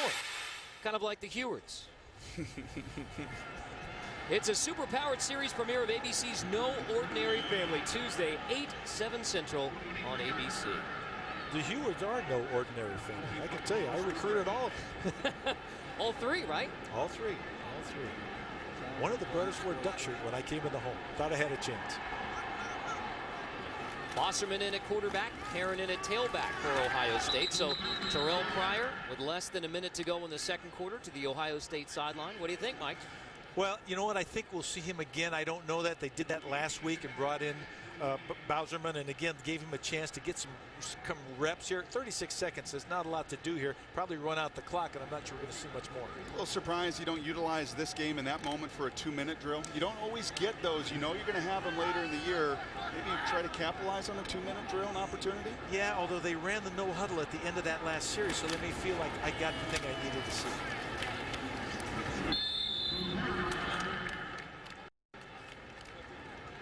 Quick hitter for Dan Herron as Ohio State keeps it on the ground, content to halftime with a 38-14 lead on Eastern Michigan. Terrell Pryor, 3 touchdown passes, a touchdown run. The second-ranked Buckeyes have a commanding lead, but a pair of touchdowns on the board for Ron English's Eastern Michigan Eagles. Once again, the score at the half, 38-14, Ohio State on Eastern Michigan. Stay tuned after the break for the halftime report.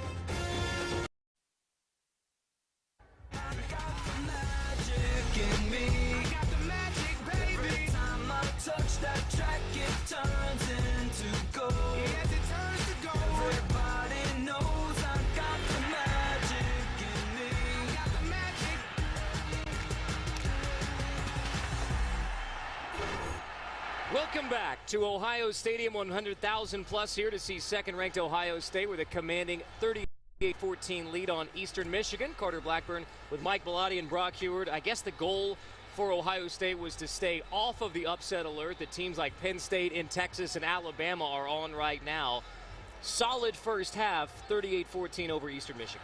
We came anticipating the Terrell Pryor show. I think we saw it. He didn't disappoint. He scored. He made great decisions. I've seen some development in him as a passer during the course of this game. I think on the flip side, though, Alex Gillette and Eastern Michigan, they've got a quarterback too, the leading rusher. Both are the leading rusher in the game and the leading passer. Yeah, some video, some positive. I think a coach going into this, and you would know better than I, you want to see the positive execution. You've seen that, but enough negative as well. And Eastern Michigan making some plays, 2 touchdowns. That's as many as their defense has given up in 3 games. So teaching tape, I think, on both sides for Ohio State. Absolutely. Stuff that both coaching staffs can go after each other next week. Ohio State will receive the kickoff for the second half. And the question is, will we see Terrell Pryor back on the field for the Buckeyes? It was the backup Joe Bosserman who took the last couple of snaps of the first half. Cody Fulgerson to kick off. Jordan Hall to return it for Ohio State. Hall across the 25. He has some room. Hall dragged down as he crosses the 40-yard line. Our Pacific Life game summary. The number's good for Eastern Michigan, especially on those last 3 drives. And I really give the credit there to Gillette, the quarterback. His throws, he was very precise into some tight windows. Pryor, an excellent day, doing it all over the field. And Dane Sonsenbacher, the name you love to say, 8 catches, 100 yards, and all 3 touchdown receptions. That is a career high for Sonsenbacher, and it is Terrell Pryor out to quarterback Ohio State, at least for the start of the 3rd quarter. Brandon Sain at tailback. Time to throw to Sain on first down, spinning out of the initial hit for a gain of about 7 yards. Rose makes a stop.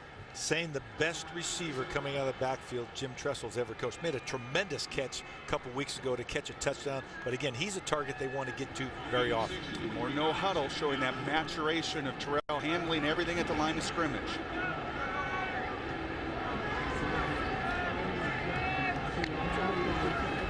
On 2nd and 4.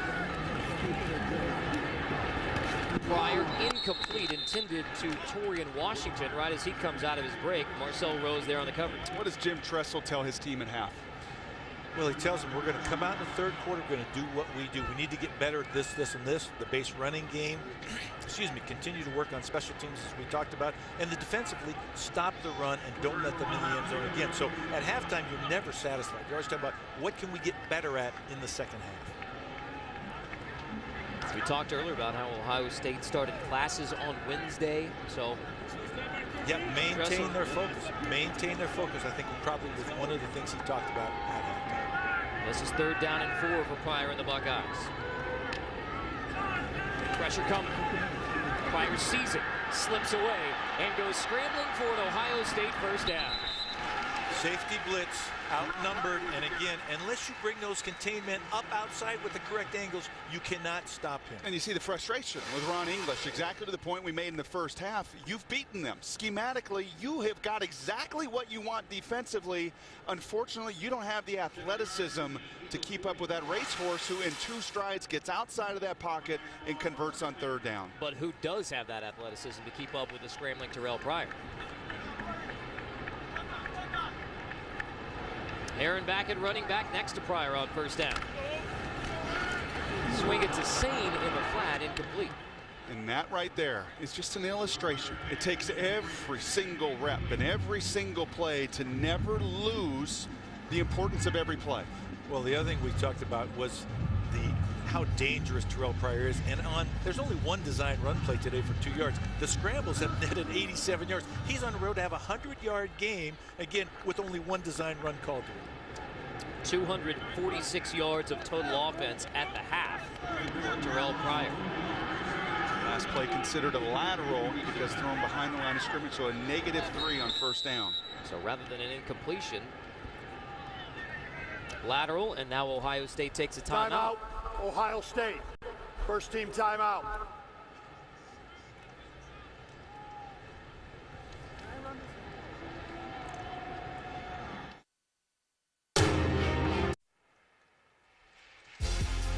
Among the Ohio State greats, names like Griffin, Katzenmoyer, Orlando Pace, Boston, Eddie George, 7 Heisman Trophy winners overall.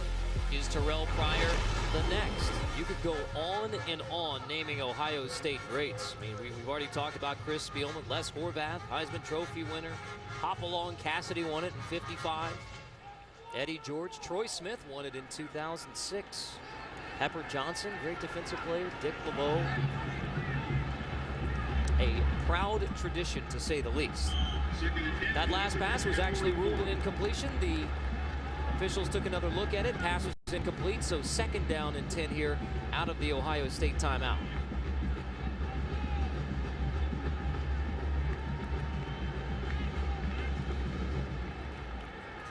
Pryor likes the coverage on the outside.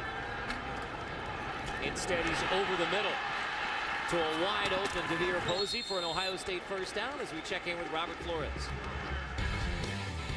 All right, surprising result in the making here in Austin, Texas. UCLA goes 80 yards on the opening drive of the second half, capped off by Jonathan Franklin's touchdown run, and the Longhorns are down 20-3. Temple hasn't beaten Penn State since 1941, but they lead the Nittany Lions on the road. Ohio State quick snap on 3rd down. Pryor goes rushing for a first down. But Robert giving us that update with UCLA beating Texas. Arkansas leads Alabama. Temple leads Penn State. Ohio State's one of the few favorites right now in the country who's taking care of their business. UCLA must have found something against Houston. And again, to be up at 20-3 against Texas at their place was an amazing thing. Pryor dumps to Reed Fragel, the backup tight end, near another Buckeye first down. So with Alabama, the #1 team in the country, trailing by 10 right now, that #2 next to Ohio State is a pretty big number. Buckeye fans know an Alabama loss with an Ohio State win. That means the Buckeyes go to #1. As Brandon Sane goes bouncing for a Buckeye first down. And Penn State playing Rob Bolden, a true freshman quarterback. And any time you have a true freshman, you never know what you're going to get. That's right. You can be positively impressed and surprised by how well they do because they don't care. They don't know. They don't have to worry about that playing in a big stadium. 1st and goal. Pryor tucks, throws. Sanzenbacher again, diving for an Ohio State touchdown. The 4th touchdown grab of the day from Dane Sanzenbacher. And he ties the record for receiving touchdowns in a game. You'd love to say that name, Sanzenbacher, touchdown. So does Terrell Pryor. He likes it when that name is called. Jim Bowman, I love it. The description fits it perfectly. The offensive coordinator, in his words yesterday in our meeting, he said he's nifty with a surprising burst. And you've seen that on a number of these touchdown receptions this afternoon. Only 1 touchdown in the 3 prior games for Dane Sanzenbacher, but the senior from Toledo with a career day. 4 touchdowns. He has all 4 touchdown receptions from Terrell Pryor. #2 Ohio State is this soon to be #1 Ohio State.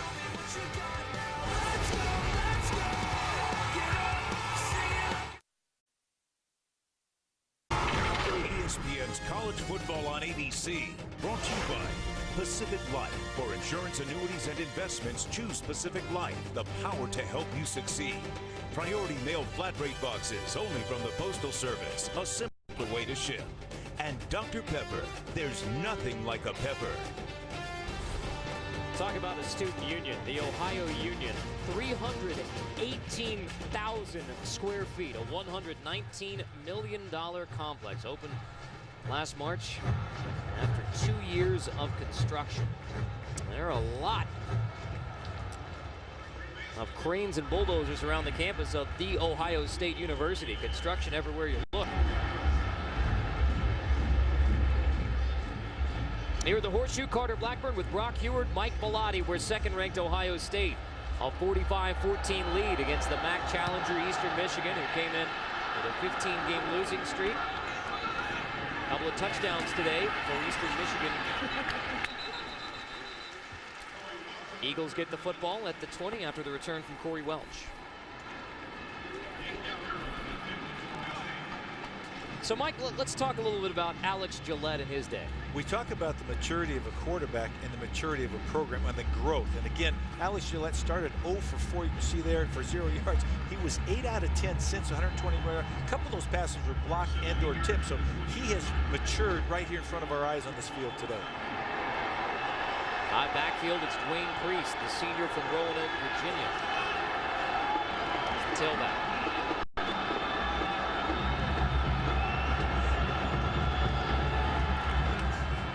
The Buckeyes crowding the line, no room for Dwayne Priest. I think offensively, Jim Tressel and his staff will have a hard time critiquing much. It's been so effective and efficient. Terrell Pryor's been spectacular. But this defense has given up a few plays today. The touchdown run, as we said, only the second in the last 8 games for the Buckeyes. 2 touchdowns, 2 trips into the red zone where Eastern Michigan scores. Defensive coordinator Jim Haycock wants to see some velocity, some speed, some energy here to begin the second half defensively.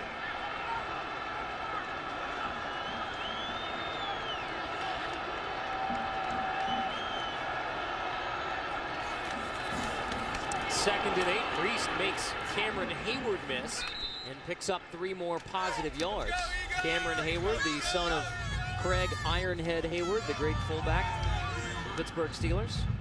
Brock, the coach may be making the point by keeping his #1 defense on the field still at this point. Cameron Hayward is the guy, though, that can fire them up.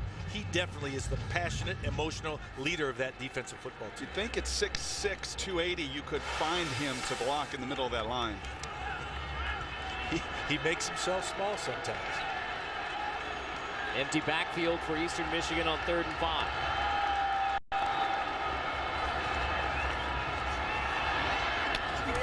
Complete. Thomas makes the grab. First down for Eastern Michigan. That's Kinsman Thomas, the sophomore who had the touchdown grab. Corey Brown brings him down. And you've drawn up a few plays in your day, and you know anytime you've got 2 receivers in the same spot, you're discombobulated offensively. They get away with it there. As much as Gillette has played a good half, I'd give some credit to Thomas on the other end as well. I agree. I think the Eastern Michigan staff talked about they needed improvement from the receiver core, that was where they're missing. And I think Kinsman Thomas and Donald Scott are stepping up today.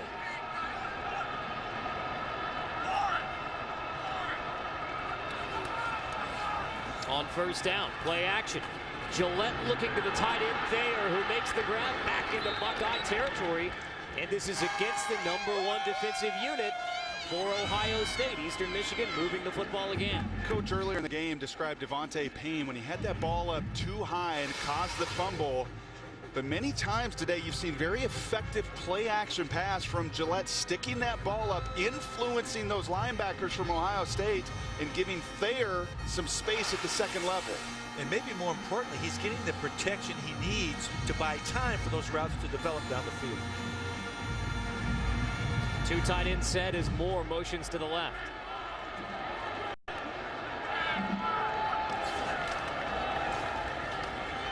Give it to Dwayne Priest.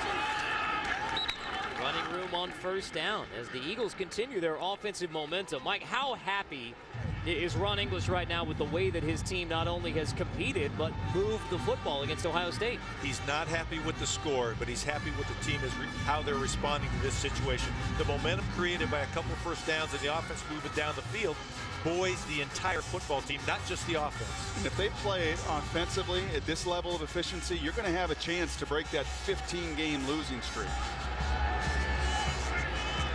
Ron English said you play every game to win, but we want to see competition, and we want to see our guys not give up against Ohio State, and they're not. Gillette to the end zone, caught, touchdown. Donald Scott, the true freshman, with a 2nd touchdown grab of his Eastern Michigan career. To Donald Scott. I'll tell you what, the safety was late coming over to cover and turn down the middle of the field. But Donald Scott has speed. Watch him run by the corner and then just drift to the ball. Nice job of adjusting. Goes up at the end, gets the catch. Again, that young freshman is destined for greatness. And as good as this front 7 is for Ohio State, you made the point earlier, Mike, about the inexperience and the injuries in the secondary. That's Corey Brown, another registered freshman getting picked on. Marshall, Miami, and Ohio managed only 2 touchdowns as that kick is blocked by Ohio State. Brian Roll blocks the PAT, dampening the Eastern Michigan momentum. You break those inside seams, and you got a chance to block it every single time.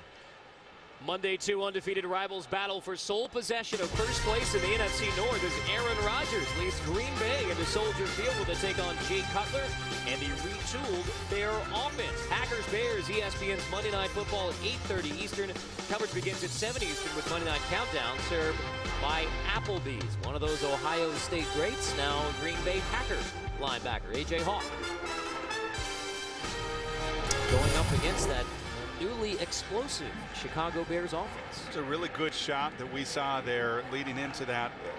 And you saw Roll come to the sidelines and some real disgust on his face. The senior, he blocked the PAT. You saw him throw the helmet down.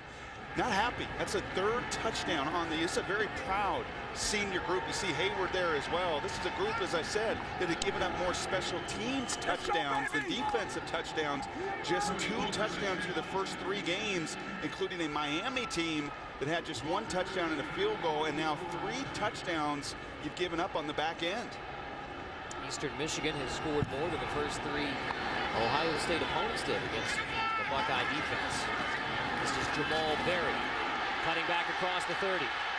Berry slips through would-be tacklers to the 40 as we check in with Robert Flores. All right, Carter, time now for an AT&T All-America Player of the Week update. True freshman James White from Wisconsin, 4 touchdowns, 145 yards. Badgers hung a school record 70 points on Austin Peay. Text VOTE to 345-345 to vote and for a chance at a trip to the national championship. Carter. Well, I would put Terrell Pryor on that list as well.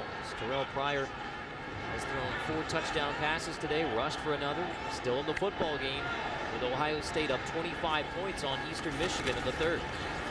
Pryor throwing on first down. It's Dan Herron out of the backfield for about 6.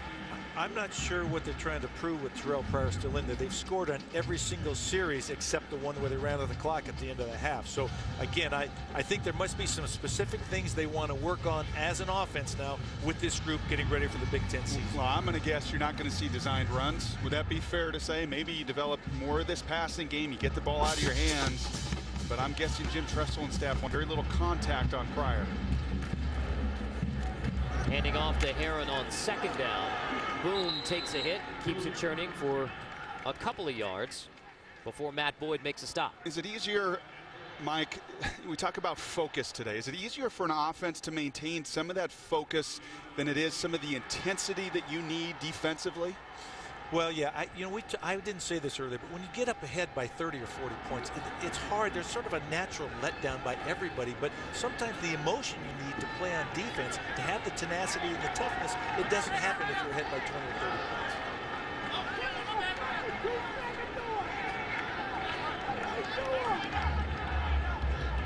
points. Empty backfield on 3rd and 2.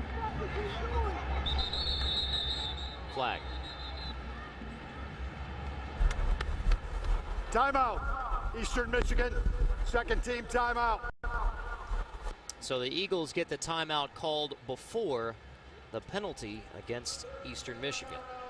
One of the things in this situation as a head coach, you're sort of looking at the differential in the score, and you might get a little frustrated by the fact that Eastern Michigan has scored that many points, so you may want to keep your first team offense in there a little bit longer. But you have to be very careful about that, simply because if the defense is not playing as well as you want, you don't want to punish the offense. Well, Ohio State fans remember Beanie Wells got injured in a blowout game a couple of years ago, so there's some memories from Buckeye fans about seeing a star player go down in a game like this. So, Mike, how long do you think we will see the first unit, Terrell Pryor on offense and the first unit on defense? Well, I'll tell you what, there may be a margin in Coach Tressel's mind he wants to maintain it. So if they get a touchdown here, I would think it would be the end. But I thought last time it was going to be the last thing we would see of Terrell Pryor. You're going to see the defense again. I can guarantee that.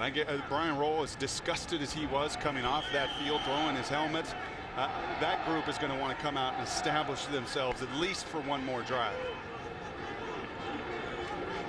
Out of the Eagle timeout, 3rd and 2.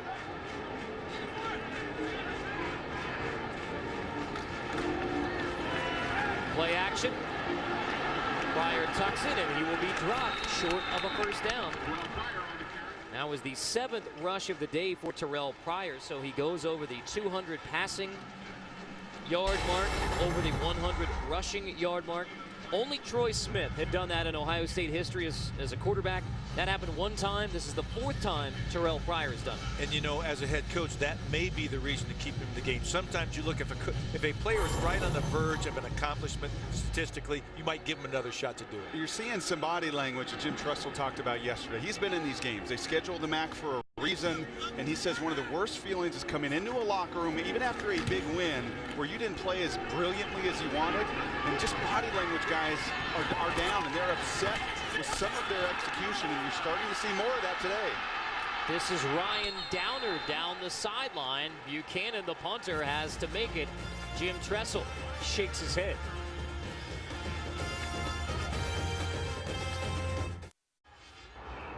Let's take a look at today's Good Hands play, brought to you by Allstate. And shall we call it Good Hands plays by Dane Sonsenbacher. He came into this game with 7 career touchdowns, 4 today. All on time, all in the rhythm of the play. Yeah, there's no extraordinary catches there, but that's sort of what you want. That's how we do it. Great passes and easy catches. And Jim Bowman says not much to look at, but he just makes plays, and he has today. Catching all 4 of Terrell Pryor's touchdown passes. Check with knee situation, possibly box count and throw. Reese takes the handoff on first down, nothing doing. Many times you get into that line, and we've seen that a number of snaps tonight, where you see Brian Moore, the converted tackle that they're putting in as a second tight end, and when Gillette's at the line of scrimmage, there can be checks to the 3-step, or in that situation there you see the big fella. That's the biggest tight end, I think, in college football at 6'5", 305. But that time trying to run to a shade, to that A-gap shade, and get some movement, tough to do against this front 7. Well, positive steps for Eastern Michigan. Already 3 touchdowns on the day against a Buckeye defense that had allowed only 2. It's still the Buckeyes' #1 unit, and they're on defense as Priest goes picking for positive yards. It'll be 3rd and short. So, Mike, a 25-point lead here for Ohio State. And yet the #1s are in, but I mean, can Jim Tressel rest easy at this point with a 25-point lead? No, because right now it's been about score for score in the second half or slightly. And again, we're in the middle of the 3rd quarter. If you're in the 4th quarter, it's a different story. But I can understand keeping the first-team defense on the field and the first-team offense. And it's been about your redshirt freshman corners. Dominic Clark, Corey Brown. Guys are going to have to play and contribute this season. And right now, they've been getting beaten one-on-one opportunities. Empty backfield on 3rd and 3. Gillette dropped. Big Hank, the true freshman, Jonathan Hankins, 6'3", 335, gets the sack on Gillette.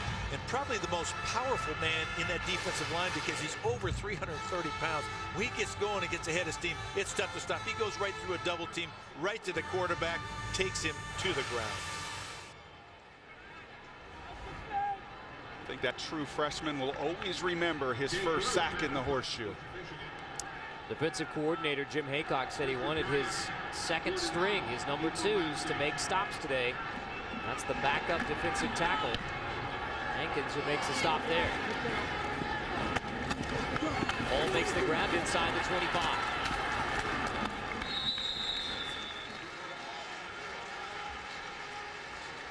Two undefeated SEC rivals match up tonight on ESPN. South Carolina on the road against Auburn. It's college football primetime presented by Hampton Hotels.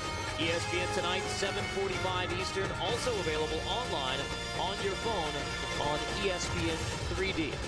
You know, I would say maybe Lattimore's going to do what he does. He's a great running back, but Stephen Garcia's decision-making, that to me may be the key to the game to continue the success for Steve Spurrier. And can he take that next step at South Carolina? Just 1-6 as Spurrier against ranked teams on the road. This would be a real statement game in that SEC East for South Carolina. Lattimore went for 182 in his last SEC game. Pryor and the Buckeye first-team offense still on the field. Dan Herron slips out of the first tackle from Reese, and Herron across the 45 to near midfield. You give me that play sheet right now, and I could talk to Jim Tressel. I'll tell you exactly what I would do. Enough of this no huddle 2 minute. It's been very productive. I want to run it. I want to get in that huddle, and I want to establish this run game, not with Terrell Pryor. Last year's leading rusher, this year's leading rusher. I know in Big Ten play, when we go to Iowa and Wisconsin and other places, I'm going to need production from the running back. I'd hand it to him on every snap on this drive. Instead, Pryor back to pass on first down. Plenty of time to throw and find a wide open receiver for the first down. Brock, I would actually agree with you, because the other thing, by running the clock, you take the ball away from the Eastern Michigan offense. And again, a lot of time, I'm going to talk about they're improving their protection right now. And again, it's a mismatch at the line of scrimmage. Playing zone behind it gives them too much time to find the open seam. I don't need to see anything more from Terrell Pryor in the passing game. I need to see this group up front mash people. Pryor to throw again on first down. Finds Herron out of the backfield. Dan Herron cuts it back, slips out of the tackle from Howie, and has another Buckeye first down. Maybe we're seeing a change in philosophy, again, of Ohio State offensive football. They have been a run team, a run play action team, a run play defense who win on special teams. Now they have a dynamic passer in Terrell Pryor. Herron takes the handoff on first down. Huge hole for Herron to run through and pick up 10 before Howie can get to him. The only challenge I would have for you, Coach, is you've really got two receivers. Washington's a fifth-year senior. Fields, Brown, you see there, the true freshman. To me, the strength is still your big boys up front, your veteran running backs. Yes, Terrell Pryor in his movement and his legs, but this isn't going to be a spread them out, throw it 50 times, in my opinion, as they push into Big Ten play.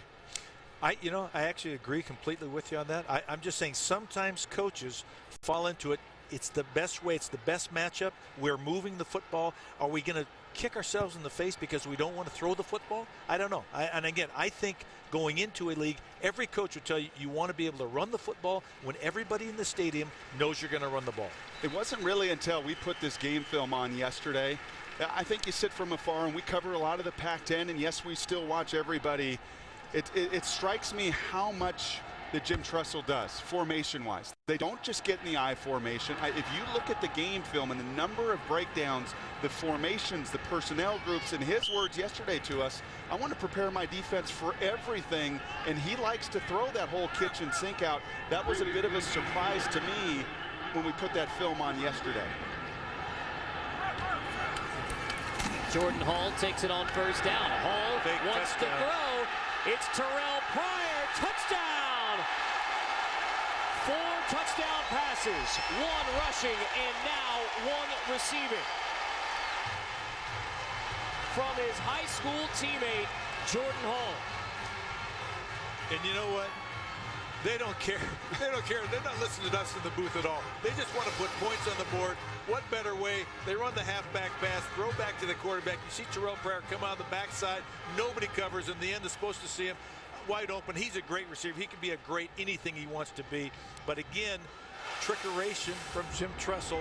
Probably, again, saying, throw it in the face of critics. We can do anything we want to do. That's right. I'm not just about sweater vests. To the point earlier about we'll do everything. We'll throw the halfback pass at you.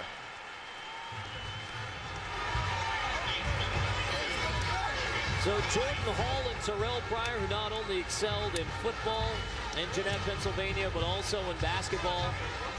Usually it's Pryor handing off to Hall. This time he takes it back from his 5'9" buddy and into the end zone. That is truly doing it all today, Terrell Pryor. No question, an all-out assault on the Heisman Trophy. Now, it's Eastern Michigan. Before you go into Big Ten play, you have a 25-point lead. Trick play. Do you give that one away right now? Well, you do, because now people have to prepare for that. Okay. They're going to spend some time in practice worrying about Terrell Pryor coming out the backside. That'll take away some of the pursuit, trying to run down that strong side sweep.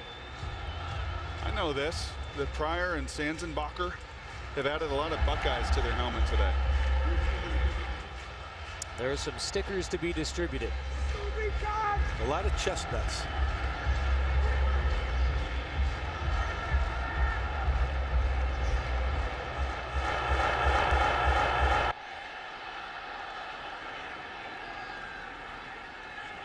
Touchback from Basil. Let's send it to Robert Flores.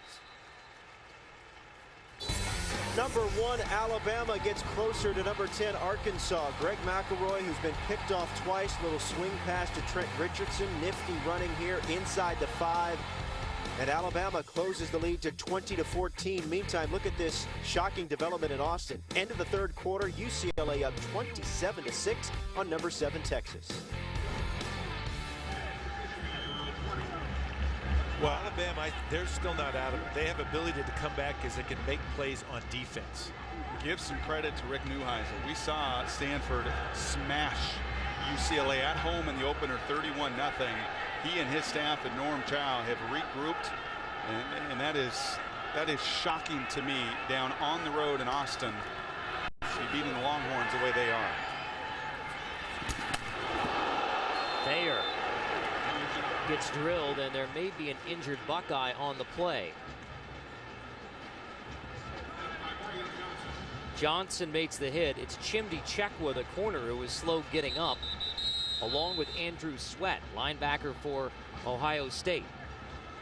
Just to be in this game, UCLA at Texas has made an amazing turnaround from the beginning of the season when they would be more self-destructive than anything else.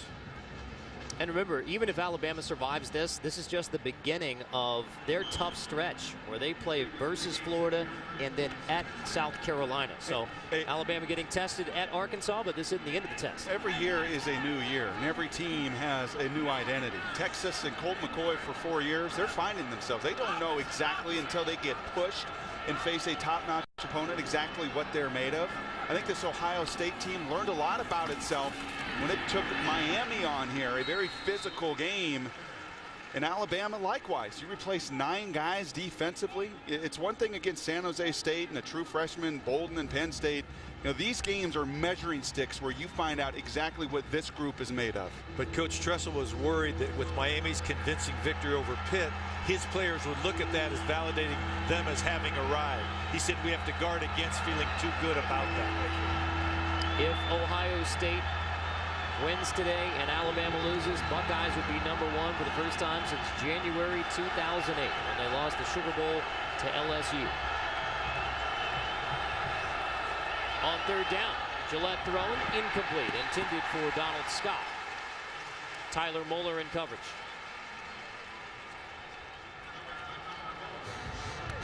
And I think that was Hayward in there in his face again. I don't think he has a sack yet this year, but he's in the face of the quarterback. He's pressuring the quarterback, hurrying them, making them get rid of the ball quickly every single time he's on the field. The biggest compliment you can give a defensive lineman, especially those that are just gifted with that kind of body. 6'6", 280 pounds. You saw how athletic he was with an 80-yard interception return against Miami.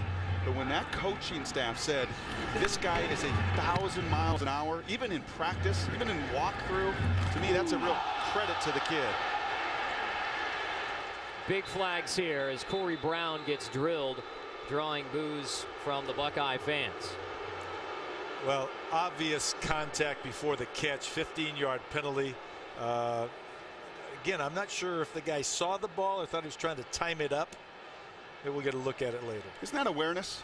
You heard Ron English. We asked him who are his leaders. He said the coaches right now. We have a group that just sometimes has no awareness of what's going on the football field. Sometimes it's athletic control. Sometimes it's awareness and sense of timing.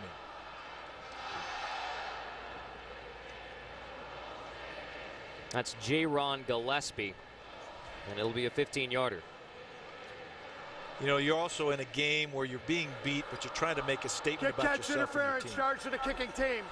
That 15-yard penalty will be assessed from the spot of the kick catch interference. First down, Ohio State. And you're trying to time it up to break that thing up, to create a turnover, to create field position for your team. Well, Terrell Pryor, we talked about him as a Heisman hopeful, perhaps as the Heisman Trophy front runner.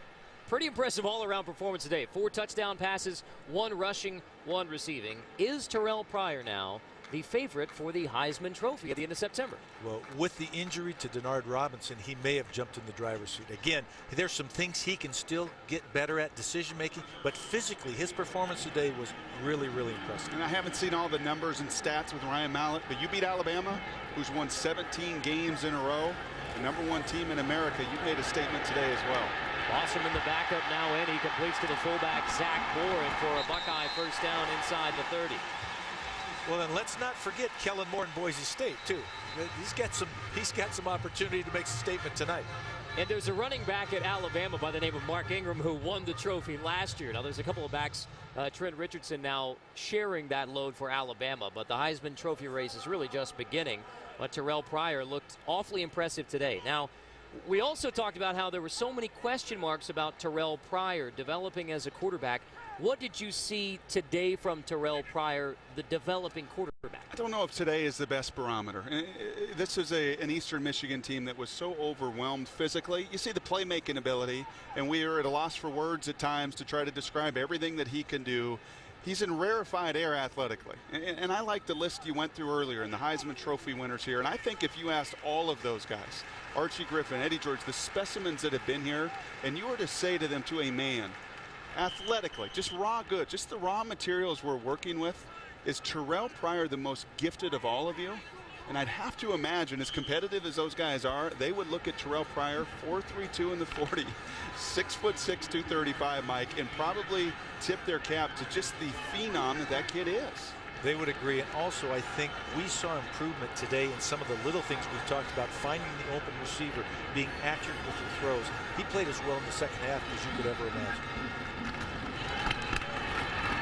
Hall on the first down carry. Well, we've compared him to a Tecmo Bowl player, to Usain Bolt in track, Terrell Pryor. How about Happy Gilmore because of the long drive capabilities of Terrell Pryor? Brock, you talked about it earlier, how Jim Tressel encouraged him to take up golf when he first got to Columbus to learn about how you have to overcome bad shots. That's exactly right. And he hits the ball 350 yards. He's just very, very gifted in every single way, and really the focal point and the leader of this team. His first long drive contest back at home in Jeanette, PA, 355 with the driver. Jordan Hall, another Jeanette, PA native, picking up another Buckeye first down. And that 355 was into the wind, reportedly. I think I needed to be there to see that. Flag on the play.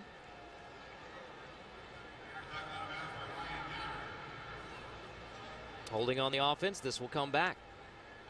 So Ohio State, after a penalty-free game a week ago. Holding. 17 offense.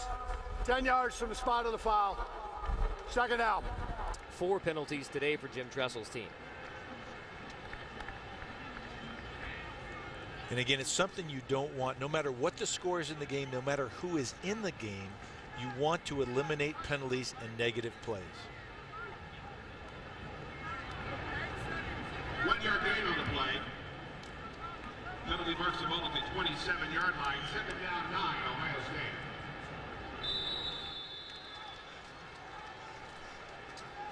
Over 300 yards of total offense for Terrell Pryor into the fourth. A 32-point lead for the Buckeyes. Let's go, let's go.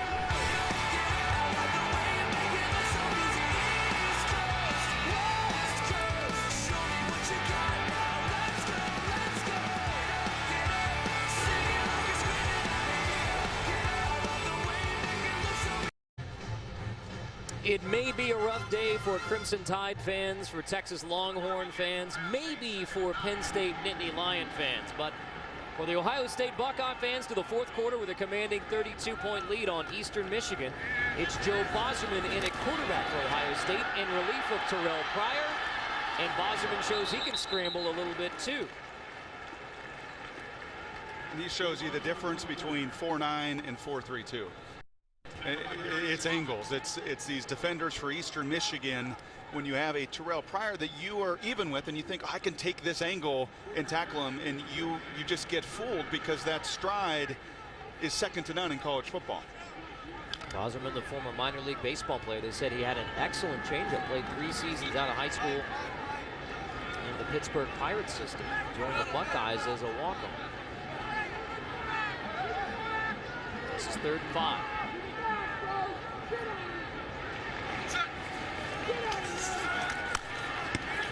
Complete near the first down. Schwartz hit a knee as he grabbed it. Appears to have enough. Grant Schwartz, the 5th-year senior from Dana Point, California, makes the catch.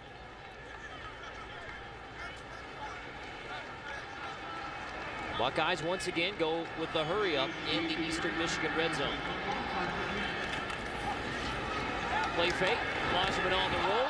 Incomplete. Off the hands of Reed Fragel, the backup tight end. Hands like a rock from Fragel. Fragel rock.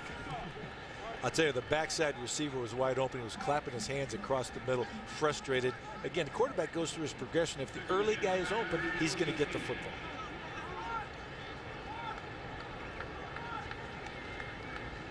Offensive coordinator Jim Bowman said when we see Bosman get more of a shotgun look, we saw a lot of shotgun from Terrell Pryor today. On 2nd down, it's Bosman under center.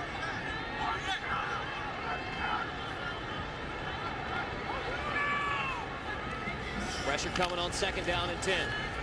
Bosman sees the blitz, completes the haul out of the backfield, and Jordan Hall into the end zone for a touchdown. And he now has a touchdown pass and a touchdown reception.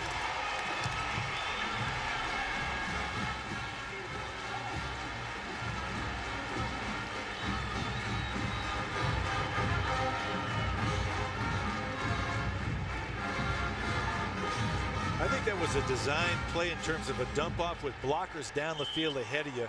He had a great opportunity, dumped the ball off, but the back of the flat had 2 blocks, didn't need him. He was untouched into the end zone. What a great shot there. The high school teammates, Jordan Hall, Terrell Pryor, just having a little fun on a Saturday afternoon in front of 100,000 here in Columbus. With 100,000 of their best friends. They like him even better after the performance today from Pryor and Jordan Hall.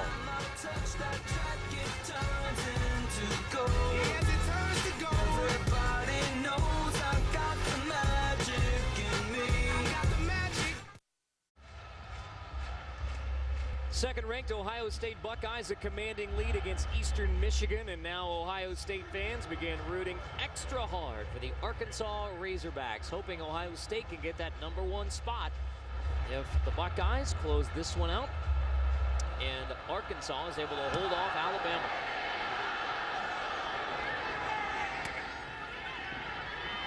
Welch on the return of Drew Basil's kickoff. Welch turns the corner, shoved out near the 30-yard line. Our Pacific Live game summary all about Terrell Pryor, a total of 6 touchdowns, 4 passing, 1 rushing, 1 receiving, 348 total offense. And the hat trick, catch one, throw one, run one in. Again, I think he did everything today he needed to do. I thought he played flawlessly in the second half. Last time an Ohio State player scored 3 different ways, it was Ted Ginn Jr., the excellent wide receiver / special teams player for the Ohio State Buckeyes from a couple years ago. We saw this last week with Andrew Luck in the mop-up duty as they ran away from Wake Forest. How he celebrated with his teammates. I just love seeing Terrell Pryor, even with the backups in, really celebrating in their victories as well. Gillette throwing on 1st down leaves that one just a little bit high and incomplete. Intended for Josh DeLuke. But an excellent day for Alex Gillette in Eastern Michigan. Now, this is a team down 39 points in the 4th quarter, and most of the time in a game like this, you would say, well, I don't know if I'd say excellent. That was okay. All right. Solid. Can you say solid? For solid? Gillette, maybe. Yeah. Very, very solid. I tell you what, they're playing up in competition. And again, he is competing. He's moving the football. He's moving his team and giving them hope and inspiration for the remainder of the season. So maybe the QB comparison still in Terrell Pryor's favor. But Alex Gillette, the sophomore, scrambling out of pressure here, throwing it incomplete. So maybe not excellent, but a solid day for Eastern Michigan's Alex Gillette.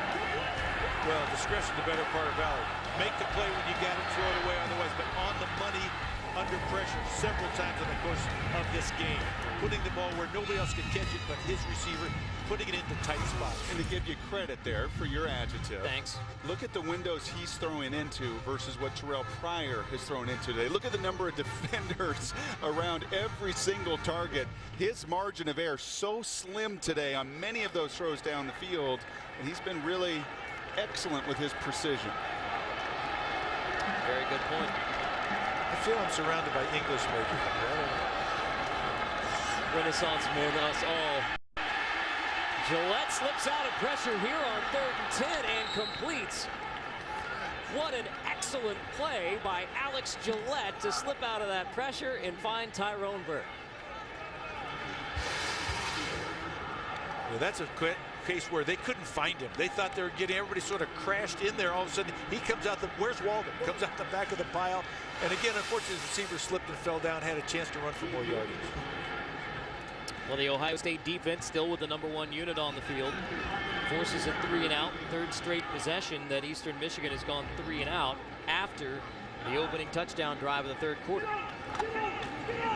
Carruthers punts to Corey Brown. Untouched this time as he grabs it at the 30. Solid 12-yard return. Buckeyes up by 39.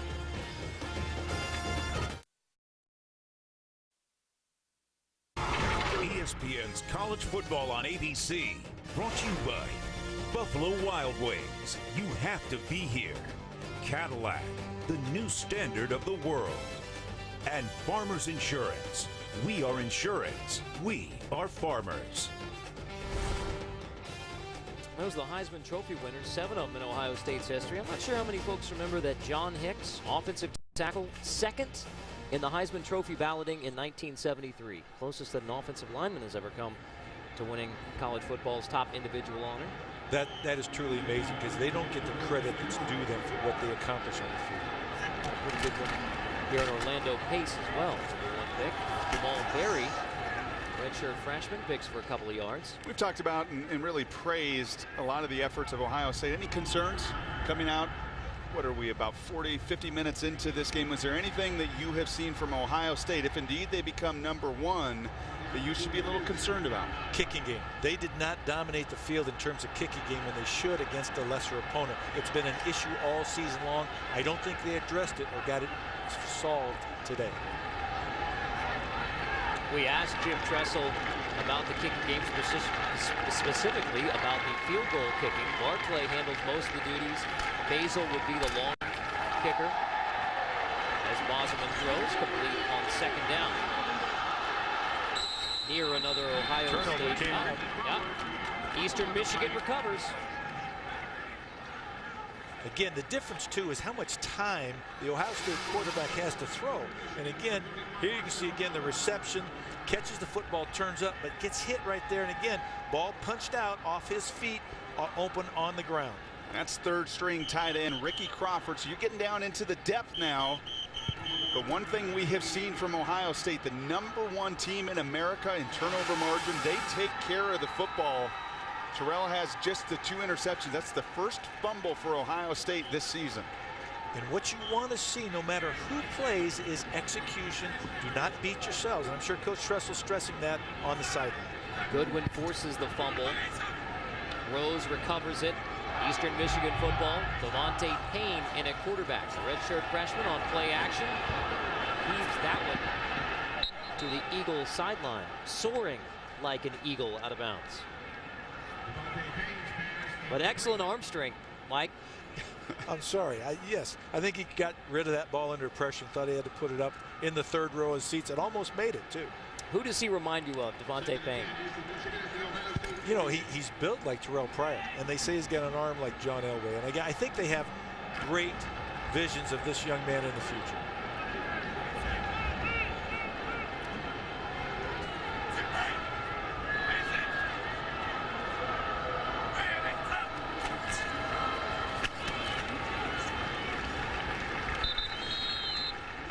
Nothing on 2nd down. still mostly the number ones in for the Ohio State defense, and we talked about the signal being sent by defensive coordinator Jim Haycock and keeping those guys out there.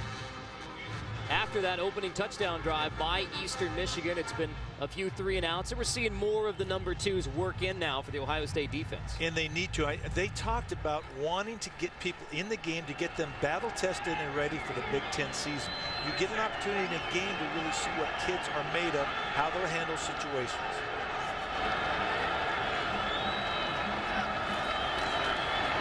On 3rd and 10, there's Payne showing off the arm strength. Tossing it out of bounds, incomplete. Obviously, he's been coached if he gets pressure to get rid of the football, to save the down and distance. So again, it's not going to show up as a great stat, but it's a smart decision in terms of getting rid of the football, saving the down, saving the distance. And that's disappointing after your defense produces, as we talked about, the first fumble for Ohio State this entire season. You have the ball in plus territory. Maybe a time to take a shot. Instead, Ohio State continues to dominate that line of scrimmage.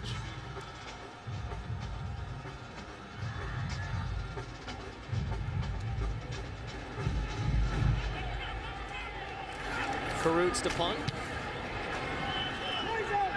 Brown will let it hit. Good punt from Jay Carruth. Terrell Pryor's day is done. Where does he stand in the Heisman race now?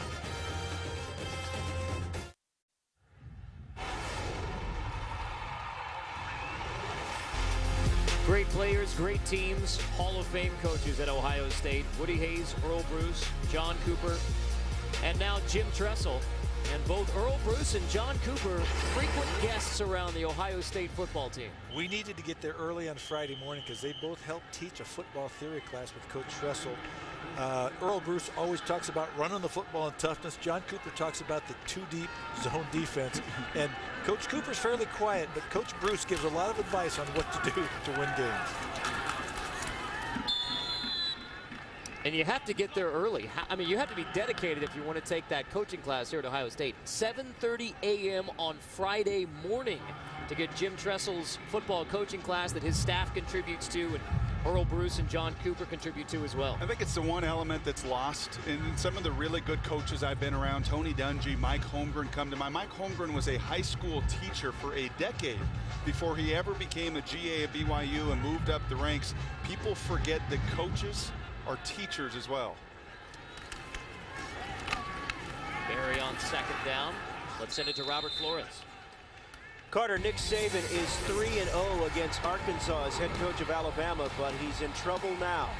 Greg McElroy sacked when the Tide were in the Hogs' red zone. They have to settle for a field goal that does cut the lead to 20-17, but they're under 5 minutes to go. Hogs have the ball. Meantime, number 8 Oklahoma has just scored another touchdown. They lead 14-3 in Cincinnati. Well, here at Ohio Stadium in Columbus, every time that the Alabama score is flashed on the screen, there is a huge ovation from the Ohio State fans because they know they could be number 1. A couple of Eastern Michigan players very slow getting up off the turf. It's Matt Boyd and Devin Davis, the middle linebacker and starting defensive end. So Pryor and the Buckeyes are going to win this one against Eastern Michigan. If Arkansas beats Alabama, Ohio State would be the presumptive number 1 for the first time since January of '08. Don't rule out Alabama yet. Greg McElroy has not lost a game since his 8th grade season. He's still got some time left to cut it to a field goal. I think that's still a very viable football game for both teams. Yeah, McElroy 33-0 as a high school and college starter there for Alabama. 3rd down here. Joe Bosserman in at quarterback. The backup for Ohio State on the option. 1st down. Bosserman across the 20 to the 25. Running with great physicality for a backup quarterback. I'll tell you the one thing neither coach wants is to get people hurt at this point of the game. Both teams are looking forward to their league season opening up, being healthy, and profiting from what they learned in this game. And even up 39, continuing the no huddle. Bosserman on the rollout, complete to Adam Holman out of the backfield. Tonight on ABC Saturday Night Football, number 3 Boise State against Oregon State. Saturday Night Football presented by Southwest Airlines on ABC, 8 Eastern, 5 Pacific. Let the debate begin now.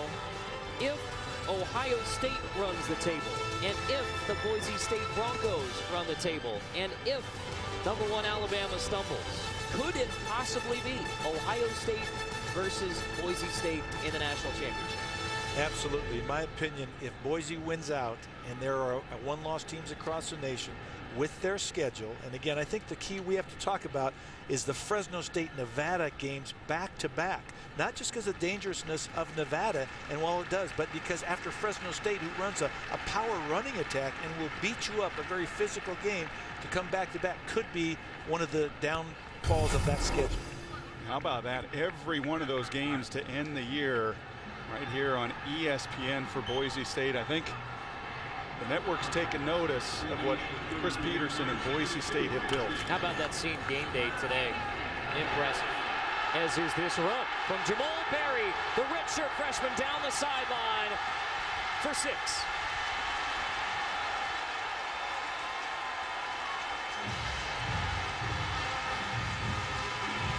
The first touchdown run of Jamal Berry's Ohio State career goes for 67.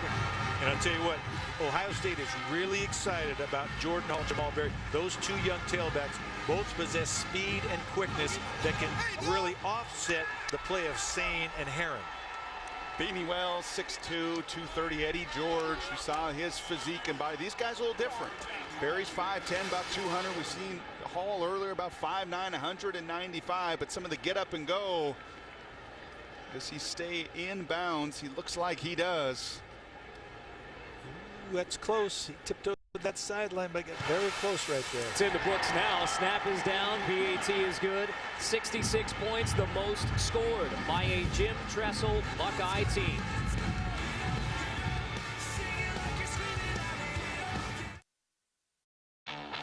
First test, flying colors. But the closer the ultimate goal for Boise State, the brighter the spotlight burns. The Broncos are firmly in the BCS title race now, and no bigger threat lies ahead than 24th ranked Oregon State. All eyes on the blue turf as College Game Day comes to Idaho. Oregon State and Boise State tonight at 8 Eastern. The Buckeyes will be on that game as Ohio State fans root for Oregon State tonight, just as they're rooting for the Arkansas Razorbacks right now. 46-point lead here for Ohio State on Eastern Michigan during Jim Tressel's 10-year tenure. This is the highest scoring game for Ohio State at 66 points.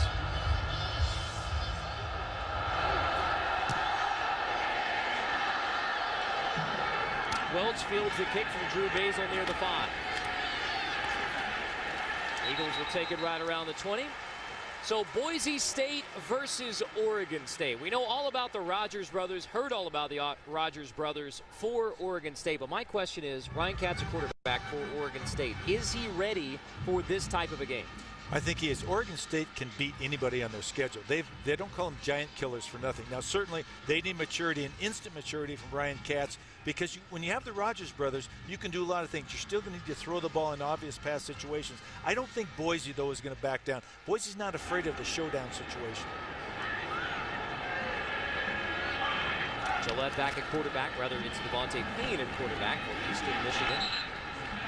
Green on the short carry. Now, Brock, what do you think about Ryan Katz, quarterback? You asked, is he ready? In the experience, I think, at TCU down in Texas Stadium there helps him. But I don't think that team is anywhere near ready to handle the onslaught of Boise State. And you saw them last year against an Oregon team. And to me, it's the biggest misperception out there of the Broncos. They are physical. If you didn't see that in the Virginia Tech game, if you missed it in the TCU bowl game a year ago, they're not just high-flying antics. They will run downhill like Ohio State can do. They will play action pass. Their defense flies around the football field. They're one of, it's hard to say, but Boise State is one of the most physical teams, in my opinion, in college football.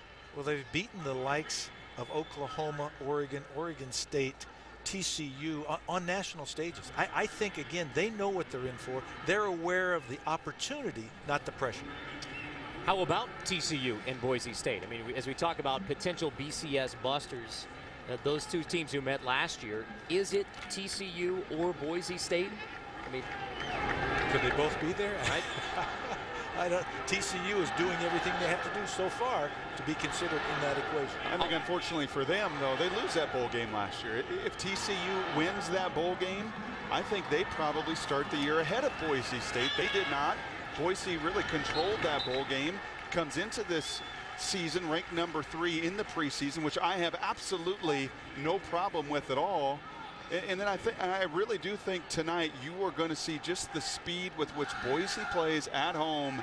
It's going to be a different level and maybe a little bit of a measuring stick. We saw Oregon State against TCU. They went blow to blow on the road. I'd be surprised if they can do that tonight in Boise. I don't know if Oregon State's defense is ready for the onslaught that is Boise State's offense. And again, TCU ran the ball in the second half against them when they needed to. Boise can run the football, as you talked about. They're a physical team up front and control the line of scrimmage against most teams they play. Another big hit on Corey Brown, this time right after the catch. Let's check in with Robert. Well, Carter, you guys are watching the number 2 team in the nation. The number 1 team of the nation, Alabama, has their first lead of the day against number 10, Arkansas. Mark Ingram nearing 150 yards and 2 touchdowns, including the go-ahead score. Stanford has just taken an interception and taken it all the way back. They lead Notre Dame 34-6. Well, the defending Heisman Trophy winner probably wanted to have something to say in that game. Between he and McElroy, I had a feeling Alabama could come back and get that thing done. And Mallett did it a week ago, remember. Not a situation where he was down. They were tied, but made the critical drive to win on the road at Georgia. Let's see if he can do it against Nick Saban and that Alabama defense. Kenny Guyton now in at quarterback. Carlos Hyde is the running back for Ohio State. Kenny Guyton, redshirt freshman out of Houston's Eisenhower High School. I know the folks here in Big Ten country always keep an eye on the Pac-10. We have seen Stanford a couple times, and you talk about a physical play. Maybe just as there's a misperception of Boise State not being the most physical team, Stanford, you know this, Mike, for years and years with the academic restrictions and the kids they bring in, not always the most physical teams. Jim Harbaugh's changed that identity. They play smash-mouth football, and right now are running it down the throat of Notre Dame. Justin Seams now in at quarterback. Carlos Hyde, the first down. A powerful run from Carlos Hyde, the true freshman from Naples, Florida, 6 foot 238. I'm not sure at this point you can talk about Stanford with Notre Dame. I don't know that that's a true test. I think next week against Oregon is a true test. We'll find out a lot, but the Pac-10 certainly is making a statement today, it seems, about the power of that conference. This guy, Kenny Guyton, back in at quarterback for Ohio State, played in the same high school district as Andrew Luck, Stanford's outstanding starting quarterback. Darren Thomas, Oregon's starter, was also a quarterback in that league, as was Stanford free safety Michael Thomas. That's a pretty good league of quarterbacks, District 19-5A in Houston. Pretty good high school football. There's some pretty good players, and they're playing all over the country. We looked at this yesterday, guys, and it was amazing to see the difference between number 1 SEC and number 2 Big 12 in the rankings, and then that jump from 4 to 5. I think that's going to change. You see number 2 and 3, and one of the bottom tiers in the Pac-10, UCLA, coming into today against the perennial favorite in Texas, on the road down in Austin, and handing it to the Longhorns right now. I think an opportunity there with the Pac-10 beating Notre Dame today as Stanford's up. If UCLA holds on and beats Texas, you're probably looking at them taking that next step right below the SEC. Well, I would say, much as we talked about it, congratulations to Rick Neuheisel and his staff and his football team, because that's an amazing turnaround from the team we saw early this season. And again, to go into Texas and take a win there at any time is a great accomplishment. To the Big Ten, do you see anybody really challenging this Ohio State group talent-wise through this season? That's a great question. No, I've said for years they have been the fastest team in the Big Ten, and that's why they've won this game. They played great defense. And again, now their offense may be as potent as any in the conference. So, no, realistically, I don't. But again, it's a long season. You've got to stay healthy. Good play there by Reese and Goodwin running down the back, Hyde out of bounds. Want to mention to Eastern Michigan, this is a program who's really rebuilding almost from scratch. Mentioned they were down to 66 players in the spring. This will be their 16th consecutive loss, but they're taking some positive steps. Good competition today. They have a new indoor practice facility they have built in Ypsilanti, trying to make the right steps to get to be competitive in the MAC. And if we see this effort from Eastern Michigan in the MAC conference, they will be competitive. Although they've already lost 2 league games this year. Guyton throwing on 4th down. Incomplete. It's Goodwin in coverage, but here comes a flag. Looks to be pass interference. Crawford, the intended receiver. Again, you're sort of in no man's land. Do you kick a field goal? Do you punt the ball? You might as well go for it on 4th down. Ends up being a big play because he may have been the only guy that was open. Pass interference. Defense 27. 15-yard penalty. Automatic first down. You see a good shot at Jim Tressel and Ron English. I can't imagine how frustrating it must be to sit and trying to still get your first win in the early contact, the head not around, an easy call there. But our esteemed producer always asks our coaches, right, when we get on these production calls, the first call, what's the state of the state?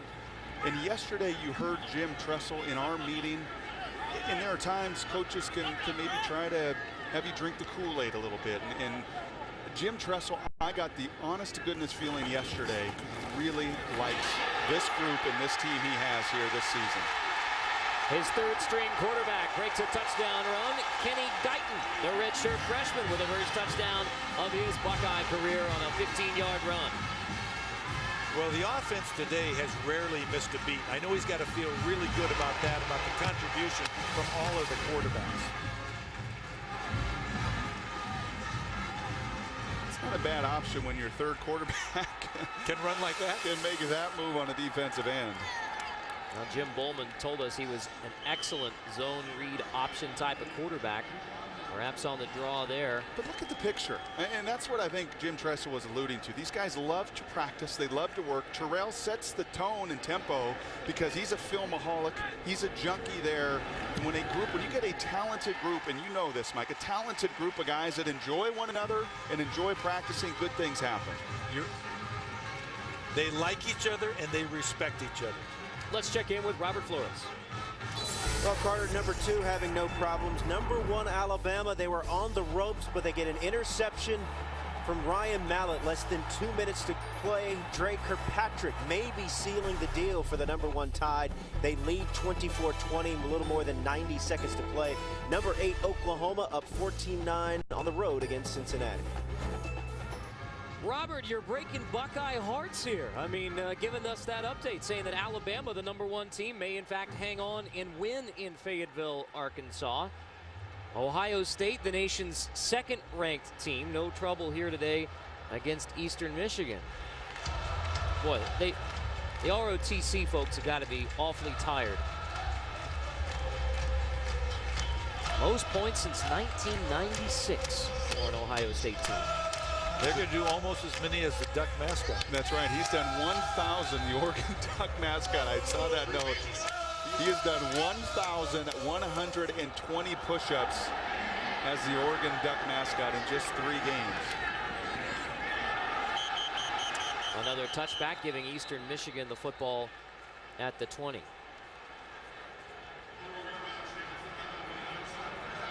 We need to do that up here in the booth. Maybe we should do push-ups every touchdown scored. What do you think? I saw you guys working out yesterday. I was impressed. I want to give credit to Swoop here. Much better sportsmanship today from Eastern Michigan's mascot, Swoop, than we saw from Rufus last week from Ohio U. Rufus, that's ridiculous. Swoop, excellent job. We accentuate the positive here. Brutus goes unscathed today by Swoop, the mascot for Eastern Michigan. It's all about sportsmanship and family fun here today. That was blocking below the waist back towards the football. Would have been an automatic 50. I would have ejected it. When Mike saw the footage of Brutus getting taken down, he was more concerned about the chop block that was thrown. There's a football loose on the ground, but no fumble. Knee was down from Dwayne Priest. Does this game get you ready in any way for next week when you go on the road to start Big Ten play at Illinois? Well, there's enough positives and enough negatives to get the attention of your players in the meeting when they watch this film, and then things to point out and stress during practice over the course of next week. So, yes, I really believe that. So is this kind of the perfect situation for a coach? You get a big win, a commanding win at home, and yet there are mistakes that you can tell your guys we can't do this when we get to Big Ten. Absolutely, because you don't want it to go to our head. You talk about the victory, but and this is not an ugly victory or a horrible win or anything like that, but it's one in which you can learn from. Every single game, every opportunity is a teachable moment, and you have to find a way to keep their attention to get them going.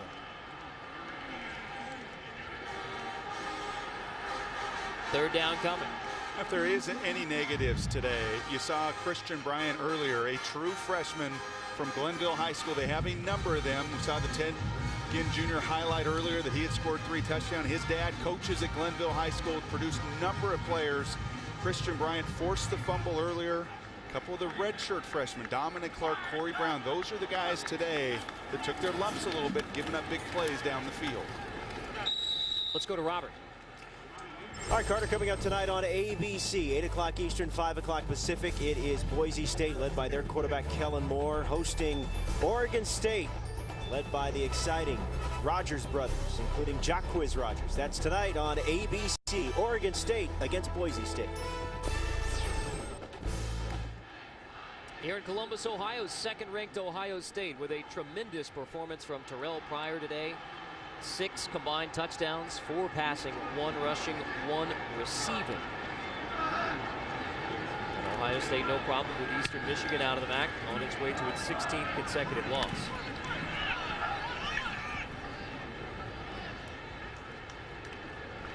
If you can, imagine being able to throw a football into the next zip code or catch a 100-mile-an-hour fastball with your bare hand. One family is about to discover they can do all these things and more. Michael Chiklis stars in the new super-powered series premiere of ABC's No Ordinary Family. It's Tuesday, 8, 7 Central on ABC.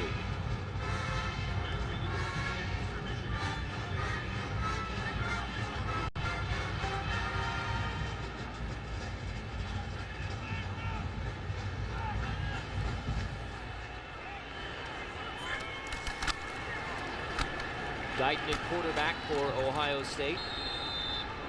Carlos Hyde, the true freshman out of Naples, Florida, the tailback. Less than a minute to go.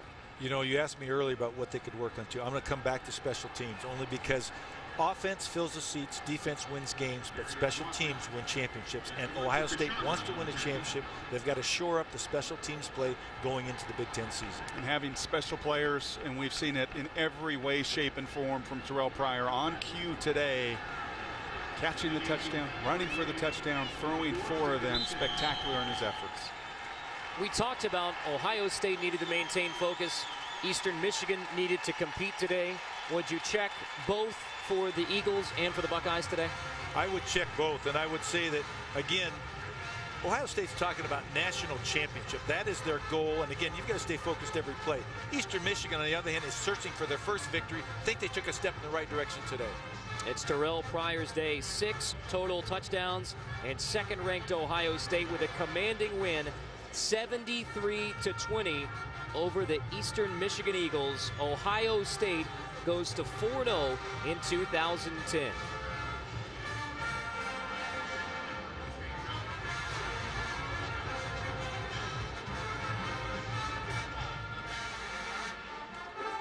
Once again, the final score here in Columbus. Second-ranked Ohio State 73, Eastern Michigan 20.